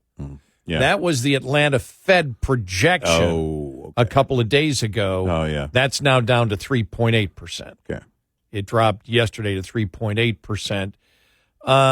And they say the nowcast, the second quarter real personal consumption expenditures growth and real gross private domestic investment growth decreased from 4% and 0.5% respectively to 2.6% and minus 2.2%, while the now cast on the contribution of net exports to annualized second quarter real GDP growth increased from 1.36 percentage points to 2.01 percentage points. You know, we saw yesterday, as would be expected, that for was it for May? Was it May or April? I think it was April. The April numbers came out that imports were down by, half almost? Yeah. You saw that, right? Yeah. Which was expected. You have seen now that prices are starting to go up. You've got people inside of Walmart posting every time. Yesterday, the day before, whenever Lutnick was before the House, they were asking him the questions about food prices going up. Yeah. And in fact, there's the one that went viral that Democrats loved, where his Representative Dean was saying, I forgot what it was. Oh, that bananas have gone up 8%. He said, well, then make them in the United States. It doesn't. Yeah, it was like, that way. we don't make bananas in the United States. I mean, that wasn't a good. But they were talking over each other, so it really didn't go viral because But Democrats were using it, yesterday. So, be interesting to see where things go. I'm fascinated to see what the job numbers are going to be after the small increase from the ADP. Mm-hmm. Yeah, and in fact, far below what the median forecast for the ADP numbers was. And so I think, let's see here, where's the the median forecast? The median forecast, sorry about that. Median forecast is not, let's see here, is 125,000. Which would be down, even if the median forecast is accurate, would be down for the previous month of 177,000. So we'll see if it hits the median forecast, or if, like the ADP numbers, the payroll numbers from Wednesday, that report was far below the median forecast. So, and those numbers, those two sets of numbers, don't always jive. So we'll see. We'll see that, in fact, here in about 4 hours, just under 4 hours from now. And I did see anecdotally, I have some things that are on auto ship, basically, or the things that I have that I purchased that are sent to the house every month. And I got an email on the price change, and three major items that were up significantly. I mean, it was a pretty big increase on one of them. And I'm hoping it's only temporary. Well, it skyrocketed for me locally. Gasoline got down to $2.54. Mm-hmm. Because everybody pays attention to the gasoline prices. It's something the administration uses. Everybody uses, gasoline, and it was like, gas is down drastically. And I said, not where I live. Mm-hmm. In fact, it was, I think it was $2.74 when he got into office. And the majority of time, gasoline has been higher than that. And normally, $2.80, $2.90. It's been, I think, at $3.00 something once or twice. And then it just plummeted about 10 days ago to a week ago. Mm-hmm. It plummeted down to $2.54. And then in one day this week, I think it was Wednesday, I went by, it was at $2.54, and then it was $2.99. Mm-hmm. It's like, whoa, okay. Yeah. A lot of different spikes going on there. It's interesting when you look at the Atlanta Fed GDP now, the GDP growth rate estimates for 2025, the second quarter, which is right now at 3.8%. But when you look at it, you see how widely that thing moved in the month of May. On May 1st, the Atlanta Fed GDP Now estimate for growth in the second quarter, 1.1%. May 2nd, 2.2%. May 5th, 2.2%. All the way through to, you go all the way through to, good golly, all the way through to May 27th. And it was just fluctuating between 2.2% and one day it was 2.5%. And then May 30th, boom, 3.8%. Then June 2nd, 4.6%. June 3rd, 4.7%. June 4th, 3.5%. And now 3.8% is where it's at. Now, again, you would expect that you might get a bounce back because you had negative growth in the first quarter. Yeah. And you may have had, when you look at the companies and everything grabbing their cheap inventory and using it. And so that may have been part of why there might be an increase. But sometimes when you have negative growth in the first quarter, you have more positive growth in the second quarter. We've seen that before. We've seen those bounce backs. But we'll see. It'll be an interesting indicator as to where the, what companies are thinking. I think, and again, we don't use 1 month as an indicator. We never have. Right. But it'll be interesting to see if you take, last month, this month, next month, take a 3-month sample of it next month as to where the hiring situation is right now in the United States. Yeah. And I don't know. There's too many variables hitting everything right now. So I don't think anything would surprise me. Right. Yeah. Again, the question on the impact of tariffs on prices and the response by the consuming public. That's what's gauged. There always is a response to whatever dynamic that's happening with pricing. You just don't know what it's going to be, how extreme it's going to be. Retailers have talked about, okay, we can absorb a little, but we can only do that for so long. You got to remain competitive, so you do everything you can do, which means you cut costs on the inside in order to try and keep your price point on the shelf lower, but you can only do that for so long. That's not going to go on for a long, long time. Eventually, it's going to be the consumer that's hit by it. On tariffs, some encouraging words. President Trump talking with President Xi. It was a good phone call. They talked about minerals and everything else, and but you're not. That's a positive sign, but it's only temporary.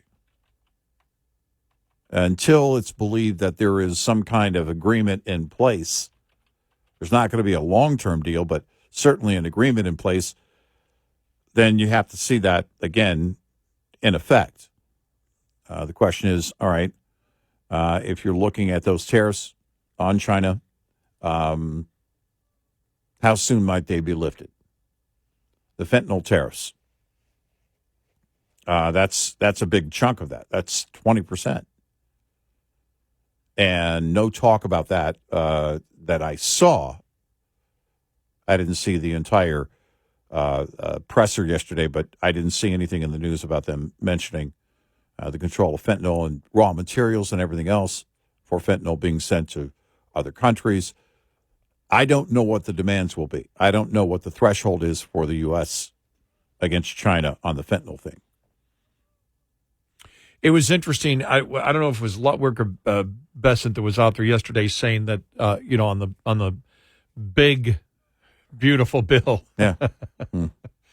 I'm sorry, I just laugh because when I say that I think of Elon Musk, so it makes me laugh. Yeah.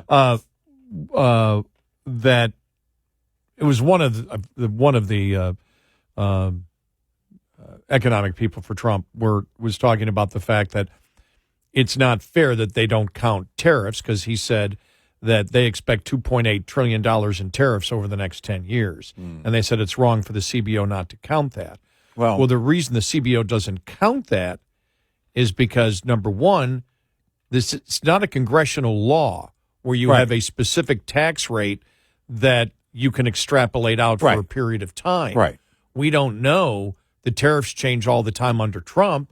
And if you're extrapolating out for 10 years, well, the tariffs may all be gone in 3 months.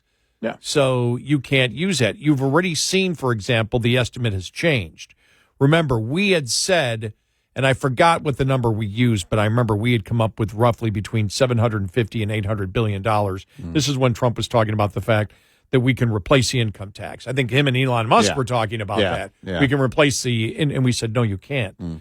And we did. We took a pretty high tariff number, as to what the percentage were going to be based on what the president was saying, and said roughly you could raise $750 to $800 billion. Well, it was hilarious because a couple weeks later, the administration came out with almost our exact numbers and said, here's what we can raise. Yeah. And we said, well, they're talking about that doesn't even cover the interest on the debt was the point that we were trying to make. So you're not going to replace the income tax with tariffs because we'd have to be, I think it was, what did we come up with? It was like 200% on every item that is imported. Everything from every country. Right, in order to do that. And that's not going to happen.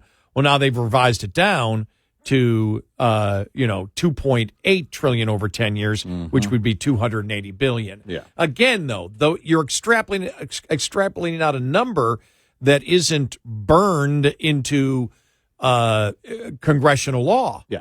Which means if it's not consistent, there's no way you can add it. You can't add that and say, well, we're going to raise 2.8. If you talk about the CBO being irresponsible, which Republicans have, and they may have a point when it comes to some of the things that they how they view some things, because I do think it gives a wrong impression. For example, how the how they look at extending the tax cuts or whatever. Or if you want to debate, the only way you can debate it is what they believe GDP growth is going to be.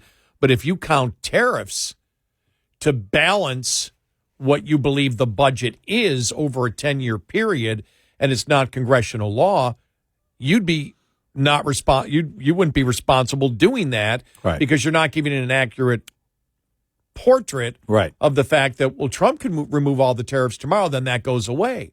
Right. It's not, again, a congressional law, which would be this is what we expect the GDP will be. This is the income of Americans. This is what the income tax will be. This is how it's been consistent over this period, and we expect this type of economic growth, which would mean the income tax would bring in this amount. Yeah. You can't do that with tariffs because you don't know. Right. Yep. It's administrative. So if you say over 8 years, that assumes that they'll be in place for 8 years. By the way, that because it would be a different administration 8 years from now, but also or 10 years, and exactly, but it also could be the same administration making a change in the tariffs, and we've seen that with the current administration. So there's no way to score it because you don't know how that's going to be. It assumes way too much. There are too many qualifiers that could change too often. By the way, when I say the Atlanta Fed said 4.6%, now 3.8%, you've got also others believing it's going to be lower than that. 1.4% has been thrown out. 866-90-RED-EYE. We'll be right back with more Red Eye Radio with Eric Harley and Gary McNamara.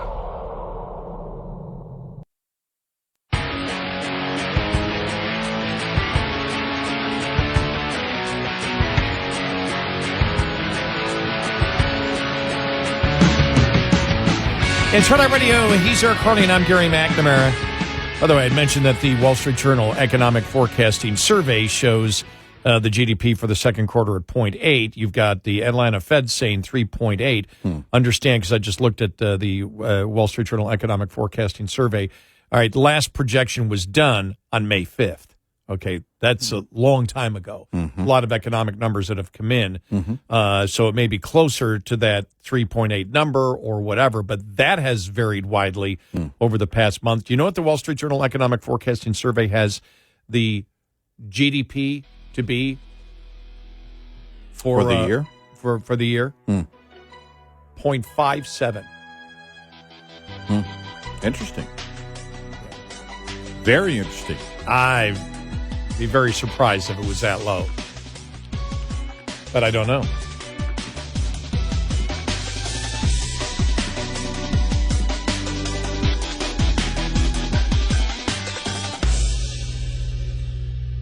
This is Red Eye Radio on Westwood One.